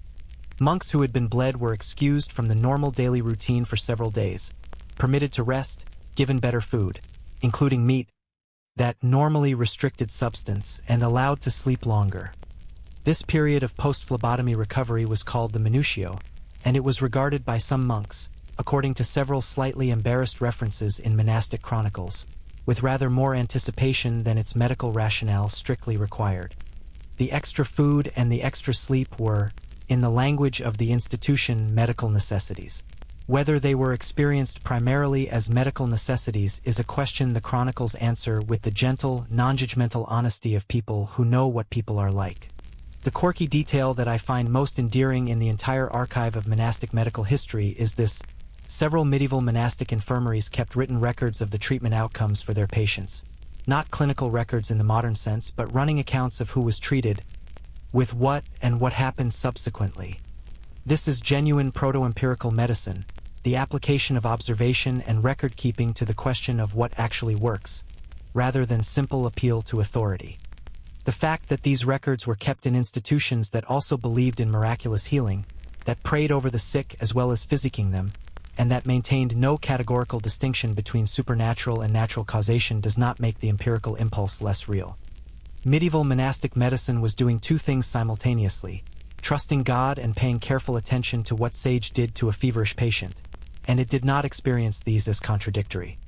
Historians still argue whether this represents a genuinely integrated understanding of healing or a category confusion that happened to produce useful results, and the argument shows no signs of resolving itself. Surgery was performed in the infirmary, though with significant reservations that shifted over the medieval period. The Fourth Lateran Council of 1215 prohibited clergy from performing surgical procedures involving bloodshed. Ecclesia abhorreta sanguine, the Church abhors blood, a ruling that pushed surgical practice toward secular barber surgeons and created a formal division between medicine, which remained clerical and learned, and surgery, which became increasingly lay and practical. Before this ruling, monastic infirmarians had practiced a range of surgical interventions including wound treatment, abscess drainage, the setting of broken bones, and the removal of bladder stones, a procedure sufficiently dangerous that surviving it was considered noteworthy enough to record. After 1215, the infirmary's role shifted toward medical rather than surgical care, though the boundary was never entirely clean, and the treatment of wounds, burns, and fractures remained very much part of the infirmarian's daily work. The treatment of fractures in the medieval infirmary is worth a moment's attention, because it is one of the areas where monastic medicine produced genuinely good outcomes by any standard. Bone setting, the manual manipulation of broken bones back into anatomical alignment before immobilization, was practiced with skill in many infirmaries, and archaeological analysis of skeletal remains from monastic burial sites shows healed fractures that aligned well, suggesting effective treatment. The splints and bandaging used to immobilize fractures were made from linen, wool, and lightweight wood, and the post-fracture care, rest, good food, protection from further injury, was exactly what modern sports medicine would prescribe, for reasons that are the same now as they were then. Mental illness, or what the medieval period would have described in terms of spiritual disorder, melancholy, or possession, was also encountered in the infirmary, and its treatment reveals the full complexity of medieval medical thinking. The Benedictine tradition had a nuanced and not unsympathetic approach to mental disturbance in monks. Aestia, that particular spiritual psychological condition of listlessness, despair, and inability to engage with the life of prayer that was considered the occupational hazard of the contemplative, was recognized as a genuine affliction requiring pastoral as well as physical intervention. The infirmarian and the abbot both had roles in its treatment. The infirmarian might prescribe herbal remedies to address what was understood as the melancholic humor underlying the condition, while the abbot provided the spiritual counsel and increased human contact that we might now describe as social support. The understanding that the mind and the body were not separate systems but aspects of a single person was, ironically, more present in medieval monastic medicine than in much of the subsequent Western medical tradition, which spent several centuries enthusiastically separating the two before contemporary medicine began the work of reconnecting them. The monk who was sad was not simply experiencing a spiritual failure. He was experiencing something real that happened in his body as well as his soul, and both required attention. This is not a sophisticated insight by modern standards, but it was a compassionate and practically useful one by any standard, and the infirmary that took it seriously was a better place for the sick than many alternatives available in the medieval world. The infirmary had its own small chapel, its own kitchen. Sick monks were permitted and encouraged to eat better than healthy ones, a dietary flexibility that Benedict explicitly sanctioned on the grounds that a person who is ill cannot be expected to bear the same burdens as a person who is well, and its own garden space where recovering monks could sit in good weather, moving gradually from the bed to the bench to the cloister as their strength returned. The garden of the infirmary, like the cloister garden at the heart of the monastery, was understood as therapeutic in itself, not in a vague wellness culture sense, but in the specific Galenic sense that fresh air, moderate sunlight, and the sight of growing things restored the vital spirits and supported the body's natural inclination toward health. You sit now in the infirmary garden, on a stone bench warmed by the afternoon sun, next to an elderly monk who is recovering from a respiratory illness that has kept him in the infirmary for 2 weeks. He does not speak. The monastic silence extends even here, but his presence beside you in the thin autumn sunlight is a companionship of the most fundamental kind. Two people breathing the same air, feeling the same warmth, existing in the same moment. The herb beds around you smell of sage and fennel and the particular green sharpness of rue, and somewhere in the infirmary behind you, the infirmarian is grinding something in a stone mortar with the steady, rhythmic sound of genuine care being taken. This is medicine as it was practiced for centuries by men who sang the divine office at 2 in the morning and grew their pharmacy in a walled garden and understood the human body as a gift requiring stewardship. It is not our medicine, but it is recognizably continuous with our medicine, and the continuity is not accidental. It runs through the scriptorium, through the copied texts, through the careful observation of outcomes, through the theological conviction that the sick person in front of you is Christ, and that Christ deserves your very best attention. The old monk beside you coughs once, softly, and closes his eyes in the sun. You stay where you are. The afternoon is warm enough. The bell for none has not yet rung. The abbot's parlor is a room you have not yet been invited into, and the fact that you have not been invited is itself information. It is a small, well-appointed chamber off the main cloister, warmer than the rest of the monastery because the abbot receives important visitors here and important visitors expect warmth. And the monastery's relationship with important visitors is one of the most consequential and least spiritually straightforward aspects of institutional life within these walls.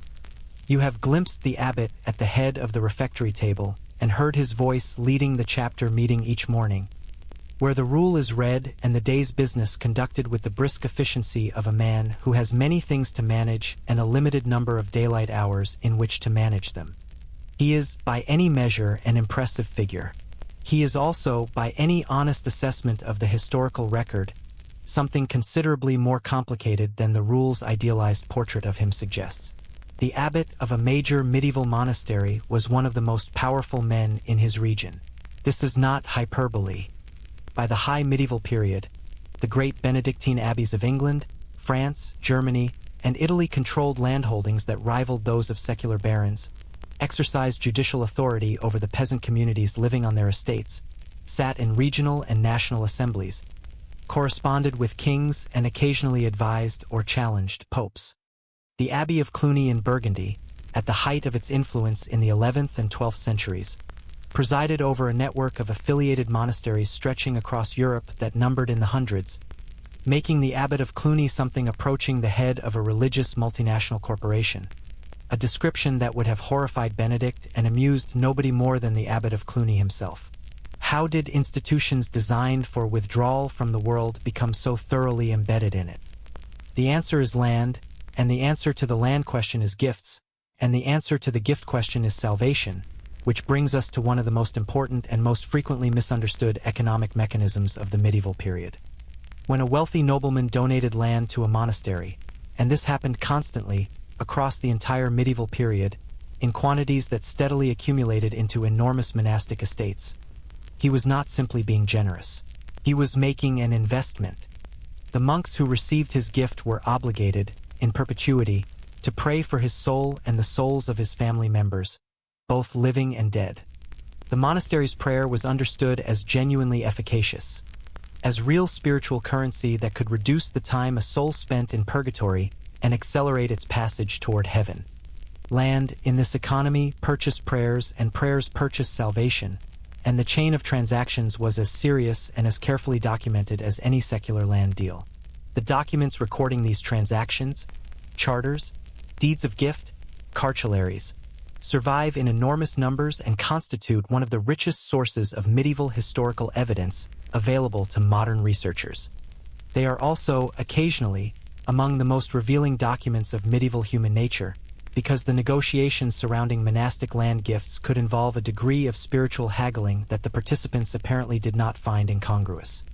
A donor might specify not just that the monks should pray for his soul, but how many prayers, at which offices, on which specific days of the liturgical year, with what specific forms of commemoration on the anniversary of his death.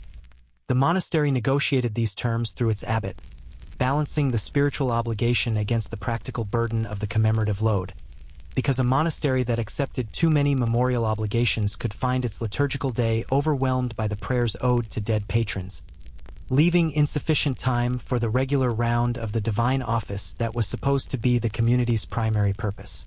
Historians still argue whether this system of land for prayers represents a genuine theology of intercession operating within appropriate boundaries, or whether it constitutes a fundamental corruption of the monastic project, the transformation of contemplative life into a kind of spiritual services industry whose primary clients were wealthy dead people.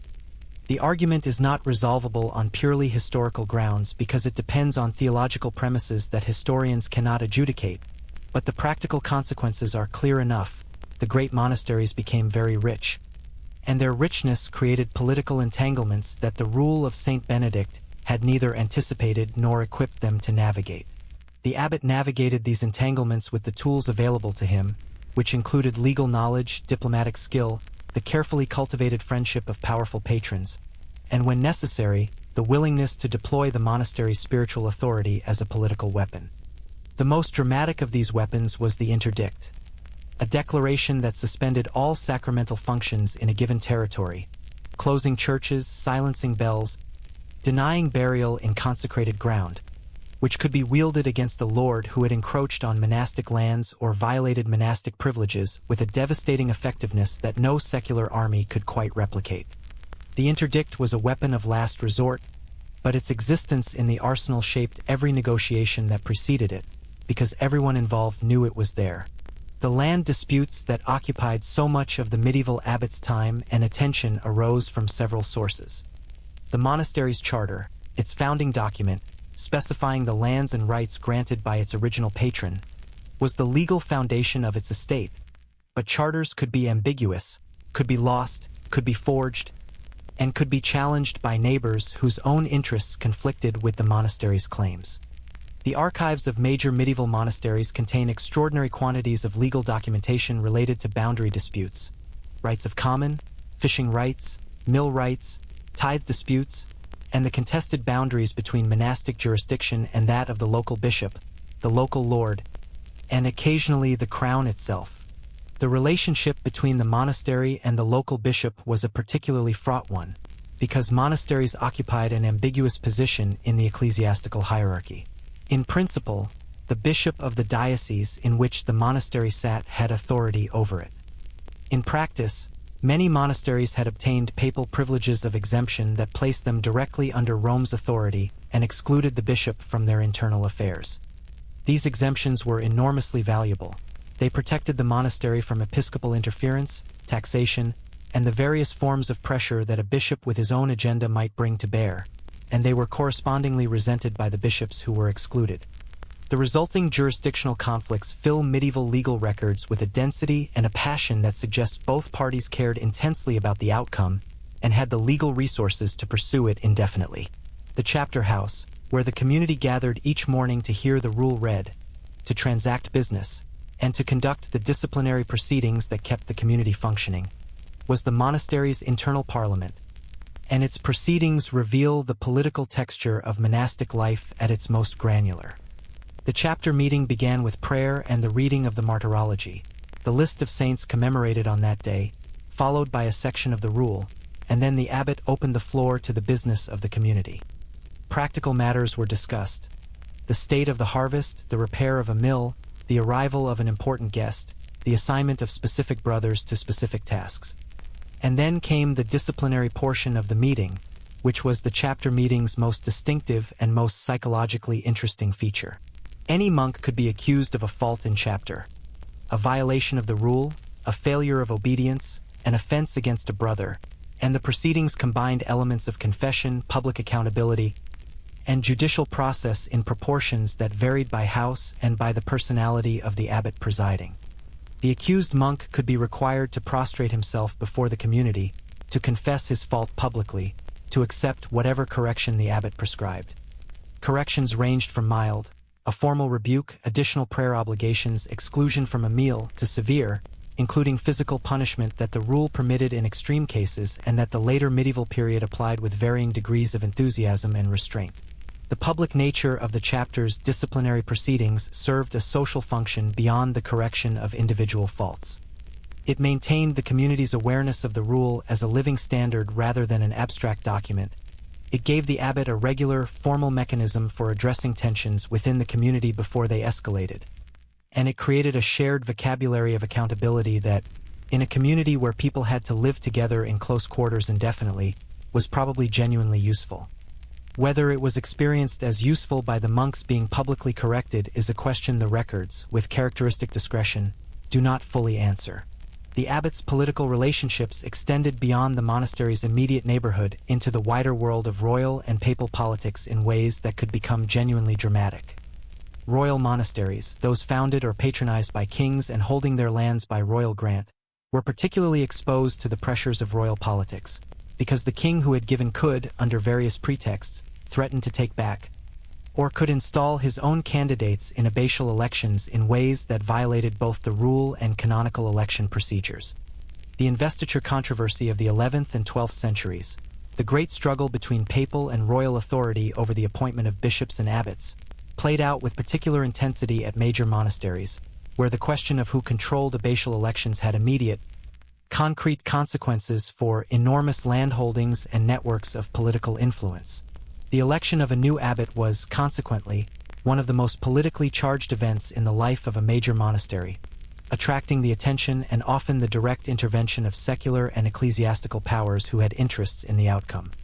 The rule specified that the abbot should be elected by the whole community, or by a wiser part of the community, on the basis of holiness of life and excellence of teaching, a formula deliberately vague enough to accommodate a range of electoral practices while maintaining the principle of community consent.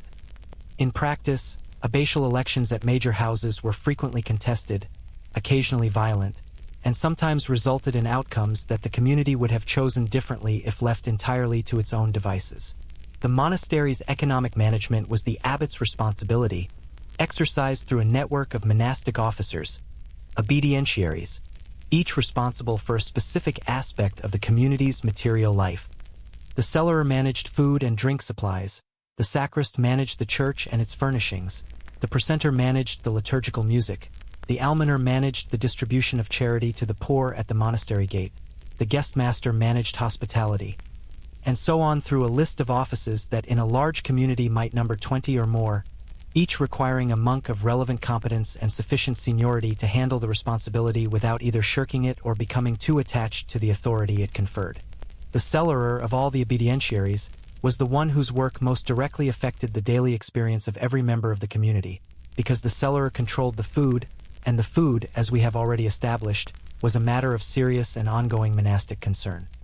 A good cellarer was worth his weight in well-managed provisions, reliable, fair, not prone to favoritism in the distribution of the better cuts, and capable of managing a complex agricultural operation that might include farms, mills, fish ponds, dairies, orchards, and brewhouses spread across several different properties.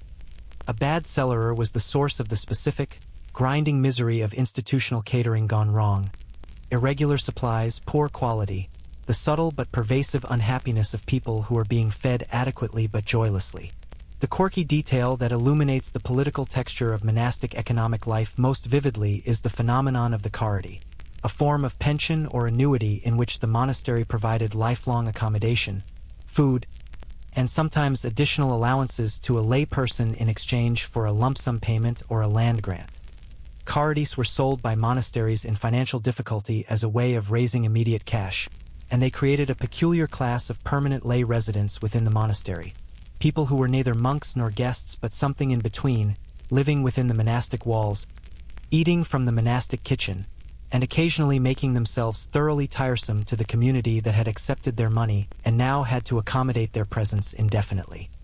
Royal Herodians, people placed in monasteries by the king, whose accommodation was then charged to the monastery without payment, were a particular source of institutional grievance, appearing in monastic records with a regularity that suggests the burden was felt. Outside the abbot's parlor, the afternoon chapter has concluded and the community is dispersing to its afternoon tasks.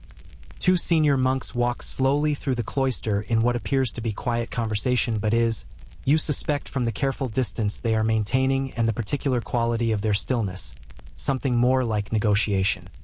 The political life of the monastery is continuous with its spiritual life, not separate from it. The same men who sang lauds this morning are now managing the consequences of a boundary dispute with the neighboring lord that has been running, according to the monastery's records, for 40 years without resolution. Benedict wrote the rule in a cave.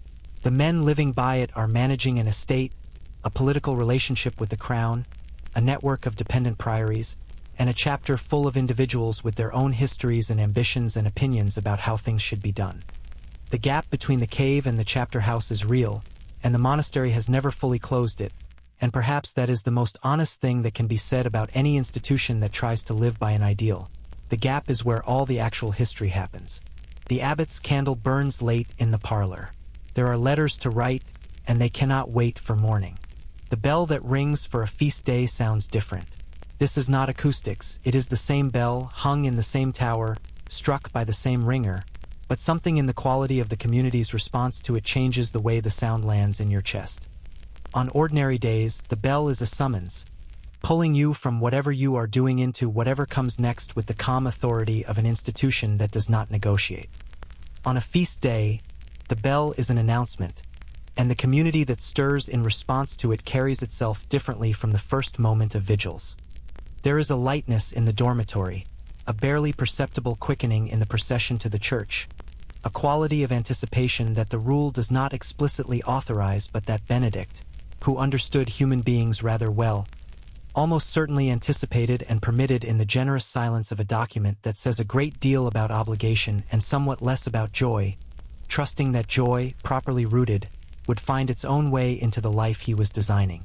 The liturgical calendar of the medieval monastery was a world unto itself, a complete annual cycle of feasts, fasts, commemorations, and ordinary days that gave the monastic year a shape as specific and as navigable as a landscape.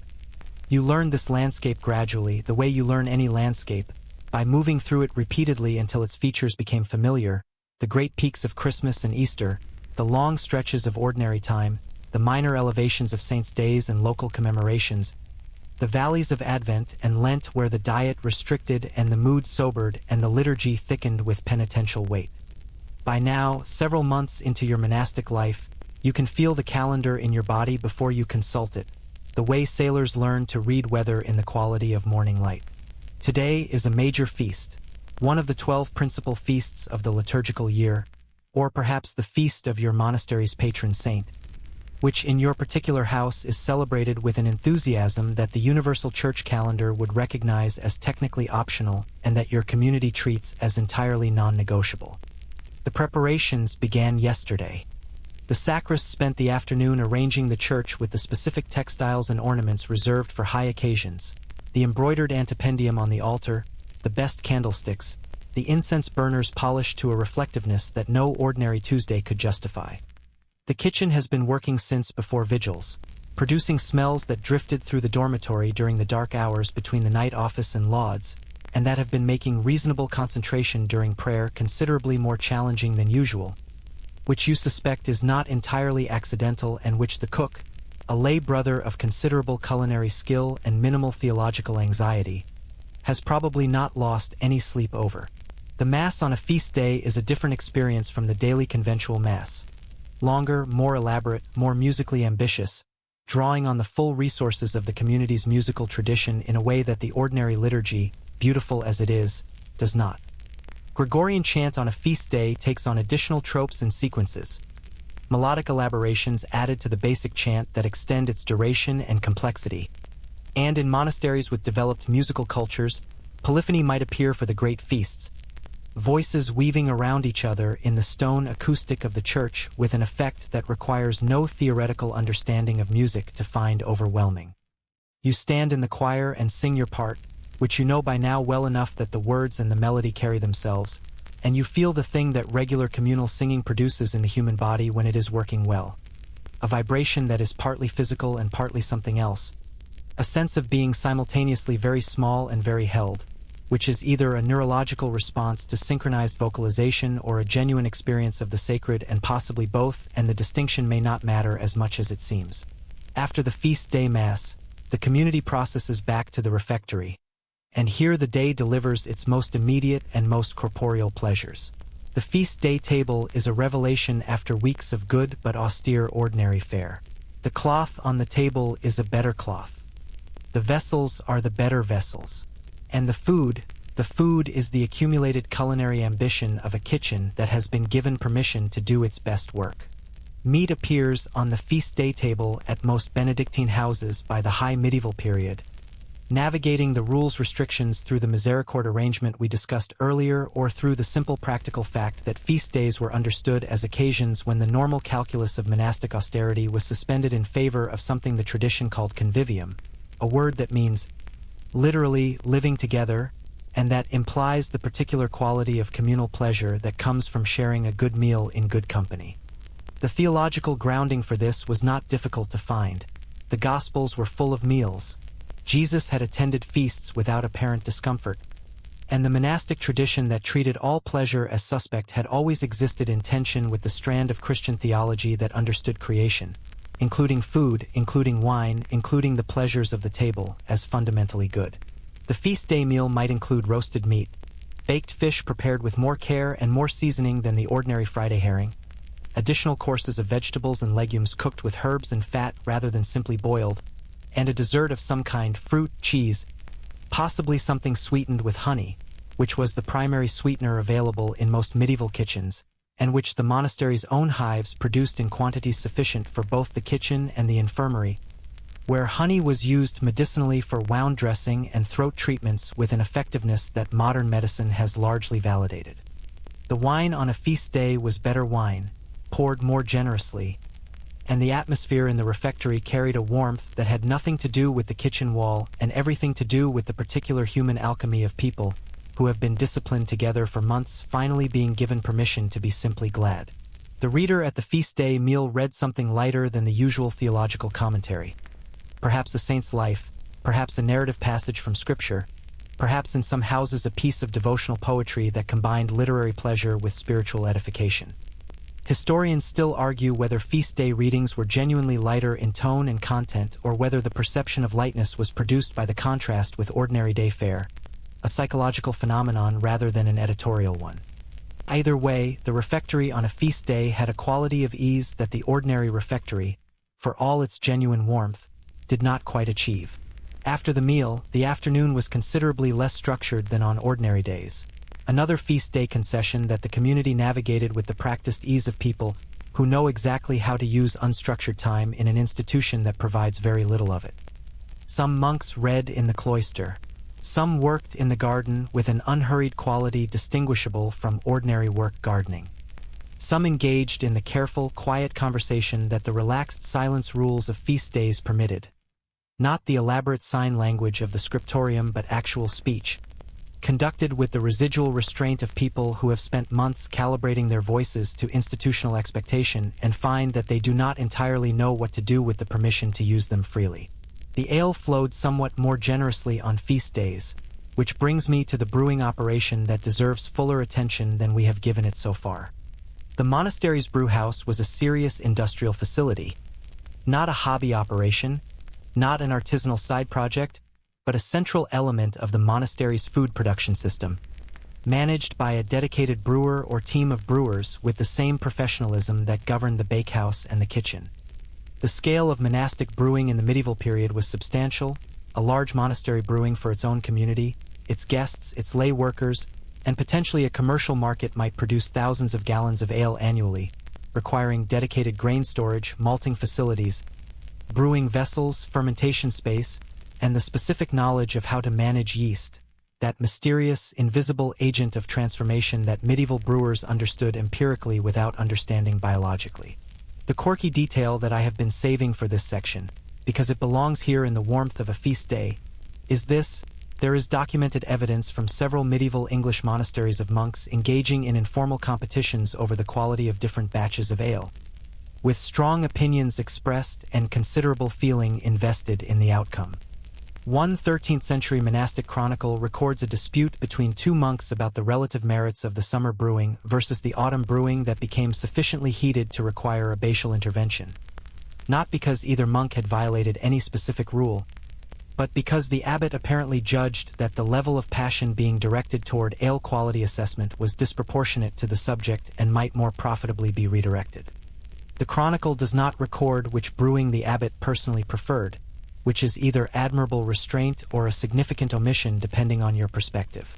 Music on feast days extended beyond the liturgy into the broader culture of the monastery in ways that reveal the genuine creative life flourishing within the enclosure. The monasteries of the medieval period were not just preservers of musical tradition but active contributors to it. Composers of new chant, developers of the notation systems that made musical memory transmissible across communities and generations, and in the high medieval period, participants in the development of polyphony that would eventually produce the entire Western art music tradition. Hildegard of Bingen, the 12th century abbess and polymath whose feasts we should absolutely be celebrating more enthusiastically, composed a body of sacred music of such originality and beauty that modern recordings of it sell in quantities that would have astonished her and probably amused her, because Hildegard was not a woman easily astonished but seems from her writing to have had a well-developed sense of the absurd. The musical life of the monastery on ordinary days was disciplined and functional. The divine office required the psalms to be sung correctly and the chant to be rendered faithfully, and these requirements were taken seriously. On feast days, the musical dimension expanded into something more celebratory. drawing on compositions specific to the feast being observed, on the particular acoustic generosity of the church filled with incense and candlelight, and on the accumulated musical competence of a community that had been singing together for years. The sound of a well-trained monastic choir on a major feast day, in the stone resonance of a medieval church, was one of the great acoustic experiences available in the medieval world, and people traveled significant distances to hear it, which is another of those moments where the boundary between the monastery and the world it had ostensibly renounced turns out to be more permeable than the enclosure wall suggests. The social life of the monastery on feast days had a texture that is worth examining carefully, because it reveals something important about how community worked within the enclosure. Monastic life was, by design, low on individual privacy and high on communal proximity. You ate together, prayed together, worked in adjacent spaces, slept in the same room. The result, over time, was a depth of mutual knowledge between community members that had no real parallel in secular medieval life outside of perhaps the closest family units. You knew your brothers in the way that people know each other when there is nowhere to hide.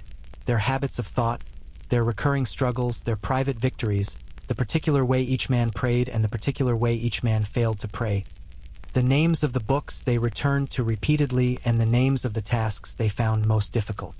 This depth of knowledge produced, inevitably, a social life of considerable complexity. There were friendships in the monastery, genuine, deep, particular friendships between individual monks that the tradition both encouraged and worried about. Encouraged because friendship was understood as a school of love, a training in the charity that was supposed to extend to the whole community and beyond. Worried about because particular friendships, amicitia particularis, that became exclusive, that drew two monks into a private world at the expense of their broader community obligations, were seen as a distraction from the universal love the monastic life was supposed to cultivate. The line between holy friendship and problematic attachment was debated in monastic literature with a frequency that suggests the question was genuinely live and genuinely difficult. There was also gossip. This is such a thoroughly human element of communal life that its presence in the monastery should surprise no one, and the monastic literature that addresses it, the chapters of the rule on detraction, the warnings in various customaries about speech that tears down rather than builds up, the abbatial sermons that return repeatedly to the theme of the tongue as the instrument of community destruction, are the clearest possible evidence of its existence, because institutions do not write extensive rules about things that are not happening. The specific content of medieval monastic gossip is, for obvious reasons, not well preserved, but its general character can be inferred: the abbot's decisions, the cellarist management of the provisions, the relative holiness or otherwise of various community members, the character of important visitors, the outcome of the latest boundary dispute with the neighboring lord. The same topics, in other words, that animate the social lives of people in institutions everywhere and always. The feast day afternoon is softening now toward Vespers, the evening prayer that marks the official close of the liturgical day, even though Compline will follow later and the night is still ahead. You have eaten well. You have sung well. You have sat in the cloister in a patch of late afternoon sun with a brother whose company you have come to value and talked, carefully and pleasantly, about a passage in the psalm commentary you have been copying, which is either genuine intellectual friendship or a very effective use of the permitted topic of sacred reading as cover for simply enjoying someone's company. And again, the distinction may not matter as much as it seems. The bell rings for Vespers. The community gathers. The day's celebration is moving toward its close in the way that all good things move toward their close, not ending exactly, but deepening, settling, becoming memory even as it is still present. The candles in the church are lit against the failing light, and the chant rises again in the stone space, and you are here, and it is a feast day, and the monastery, for all its severity and all its complication and all its cold stone mornings, has given you something today that has no precise modern name. Call it joy, for lack of a better word. It will do. The bell for Vespers has settled into silence, and the church holds the last of the evening light in its high windows with the particular reluctance of a building that has been collecting light all day and is not quite ready to let it go. You stand in the choir for a moment after the procession has dispersed, not because you have been asked to and not because the rule requires it, but because something in the quality of the space at this hour invites stillness, and you have been in this monastery long enough to know when an invitation is worth accepting. The stone floor beneath your feet has been walked by generations of men whose names are mostly lost, whose faces are entirely lost, who stood in this same choir at the same hour and felt the same fading warmth and heard the same silence filling in behind the last note of the final psalm. And the weight of that continuity is not oppressive tonight. Tonight it feels like company. Vespers is the hinge of the monastic evening, the point at which the day pivots from its active portion, work, reading, the management of practical affairs, toward its contemplative close. The office itself is one of the more musically beautiful of the 8 daily hours, drawing on psalms and canticles that speak of evening, of rest, of the coming of darkness without fear.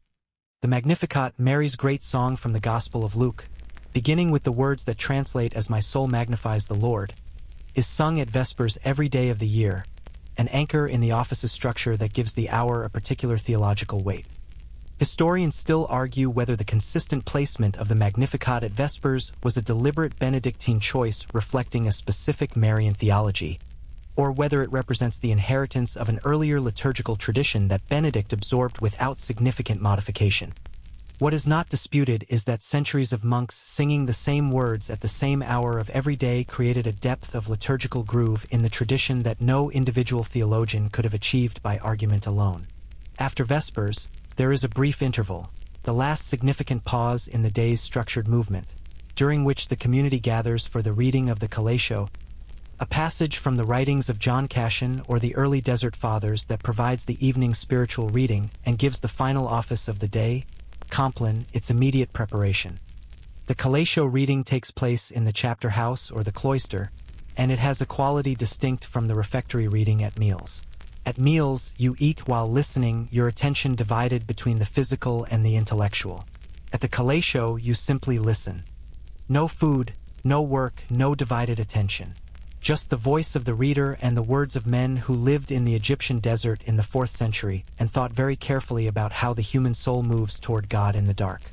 The Desert Fathers are strange and wonderful company for a medieval monk, and their influence on the monastic tradition that produced the life you are living is deeper than any formal acknowledgement quite captures. These were men and women, though the tradition has preserved fewer of their words, who fled the cities of the late Roman world to live alone or in small groups in the desert, where they developed, through decades of solitary experience, a psychology of the inner life that the subsequent tradition found inexhaustible. Their sayings, the Apophthegmata Patrum, the sayings of the Desert Fathers, were collected and transmitted and copied in monasteries across Europe, and they have a quality that still cuts through 15 centuries of accumulated commentary with the directness of something said rather than written, something spoken from experience rather than composed for effect. One of the Desert Fathers was once asked what a monk should do when he finds himself unable to pray. "Go into your cell," the old man said, "and your cell will teach you everything." The cell, in the desert tradition, the hermit's cave or hut. In the Benedictine tradition, the monastery itself is the space of transformation. Not because it is comfortable, but because it is honest. Inside the cell, inside the monastery, there is nowhere to go that is not also here, and the discipline of being here fully and without escape is the entire practice. You carry this thought with you as the community assembles for Compline, the last of the 8 daily offices and the one that closes the monastic day with a completeness that nothing in secular life quite replicates. Compline is short, the shortest of the daily offices, and its brevity is part of its character. It does not try to accomplish a great deal.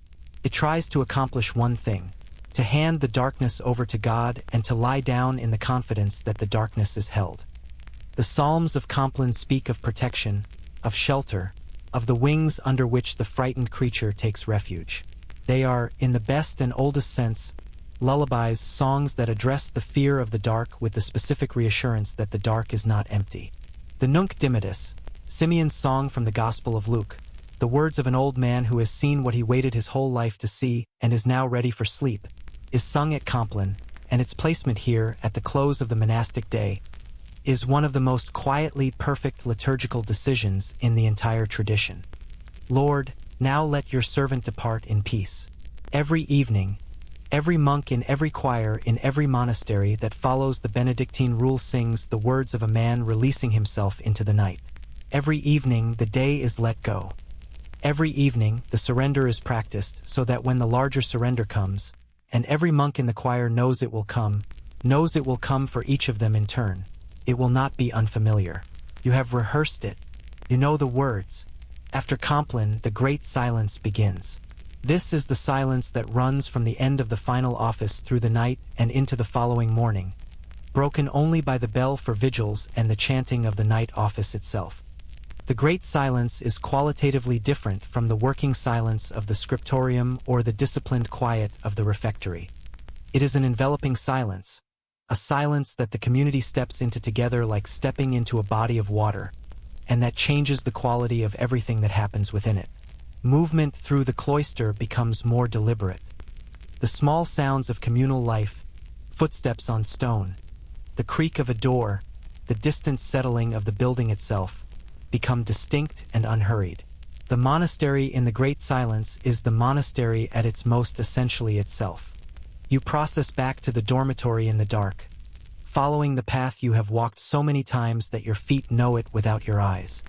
The cloister is lit tonight by a half-moon whose light comes through the open arcade in clean geometric bands, falling across the stone floor in the particular way that moonlight on stone creates an image that seems to belong to no specific century but to all of them at once. The herb garden at the center is a darkness within the darkness, fragrant still with the last of the day's warmth rising from the soil. You pass through it and up the stairs and into the long room. The dormitory in the great silence has a quality of profound peace that is difficult to explain to someone who has not experienced the specific rest that comes after a day lived entirely within a structure. You have prayed 8 times today. You have worked with your hands and with your mind. You have eaten communally and read communally and sat in the afternoon sun with a friend and sung on a feast day and listened to words that were old before your grandfather's grandfather was born and that will outlast everything you will personally accomplish. The day has been full in a way that has nothing to do with busyness and everything to do with attention, and the body that lies down in the dormitory tonight is a body that has been genuinely used, genuinely present, genuinely here. The straw mattress receives you with the familiar solidity of something that has no interest in your comfort and no interest in your discomfort. It simply is what it is, and you have made your peace with it. The wool blanket settles over you with the weight of something real, and the dormitory fills gradually with the sounds of a community settling into sleep, the adjustments of position, the slowing of breath, the eventual deepening into the particular silence that is not the great silence but is its biological equivalent, the silence of bodies that have stopped performing wakefulness and given themselves over to the night's work. The monk 3 spaces down has already started his midnight cough, right on schedule, which is in its own way a comfort. The man across the room is beginning his psalmic murmuring, fragments of the day's office finding their way to the surface of his sleep like debris rising in slow water. You know these sounds now the way you know the sounds of a place you have lived in long enough for it to have become home, which is what this is or what it is becoming, or what it will be if you give it enough time. The question of whether monastic life actually produced the interior transformation it promised is one that neither the rule nor its practitioners could answer definitively, because transformation of the kind Benedict described is not the sort of thing that produces measurable outcomes in the short term. It is a long work, a life's work, the kind of change that happens too slowly to observe directly and can only be perceived retrospectively, the way you notice that a tree has grown by standing next to it after years away. The monks who spent decades within these walls and emerged from them, in the rare cases where emergence happened, since most stayed until death, were sometimes described by those who knew them as having acquired a quality of presence, of steadiness, of what the tradition called pax, peace, that seemed to come from somewhere deeper than mere temperament. Whether this was the fruit of the monastic practice or simply the personality type that was drawn to monastic practice in the first place is another of those questions that history preserves without resolving. What the historical record does preserve, with remarkable consistency across many centuries and many houses, is the testimony of monks who found the life not merely bearable but genuinely beloved. Not loved despite its difficulty. Loved including its difficulty, the difficulty being understood as part of what made it real. The cold mornings and the interrupted sleep and the cold stone floors and the restricted diet and the loss of privacy and the requirement to live in permanent close quarters with people you did not choose and cannot leave. All of this was, in the understanding of those who committed themselves to it, the specific texture of a life oriented entirely toward something beyond itself, and the orientation was worth the texture. There is a phrase in the rule, one of Benedict's quieter observations, tucked into the middle of the chapter on humility, that has stayed with monastics and scholars and ordinary readers across 15 centuries without losing its particular weight. He writes that as we progress in the monastic life and in faith, our hearts expand, and we run the way of God's commandments with unspeakable sweetness of love. The expansion of the heart is his image for what the practice produces over time. Not a narrowing into rigidity and rule, but an opening, a capacity for love that grows rather than contracts under the pressure of discipline. The great silence around you now is not the silence of emptiness, but the silence of that expansion in process. The sound of 12 or 20 or 100 hearts slowly, imperceptibly, nightly getting larger. The moon has moved in its arc, and the band of light across the dormitory floor has shifted, sliding slowly along the stone with the unhurried precision of something that has been doing this for longer than any monastery has stood. Tomorrow the bell will ring at 2 in the morning and the cycle will begin again, exactly as it began today and the day before and the day before that, stretching backward to Benedict in his cave and forward to mornings that neither of us can imagine. The psalms will be sung. The bread will be baked. The ink will be ground and the quill will be cut and the parchment will receive another day's worth of careful human marks. The herb garden will be tended and the fish pond checked, and the boundary dispute with the neighboring lord will remain, as it has for 40 years, unresolved. And somewhere in the long dormitory, in the wool and the straw and the cold and the moonlight, a monk will lie awake for a few minutes after Compline, not out of restlessness but out of something closer to gratitude, the gratitude of a person who has found, against all reasonable expectation, that the life they are living is the life they would choose.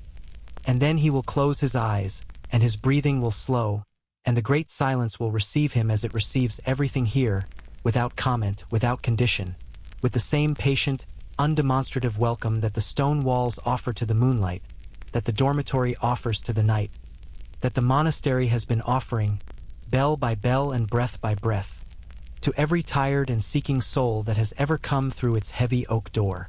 The door that closed behind you at the beginning of this journey is still there. The modern world is still on the other side of it.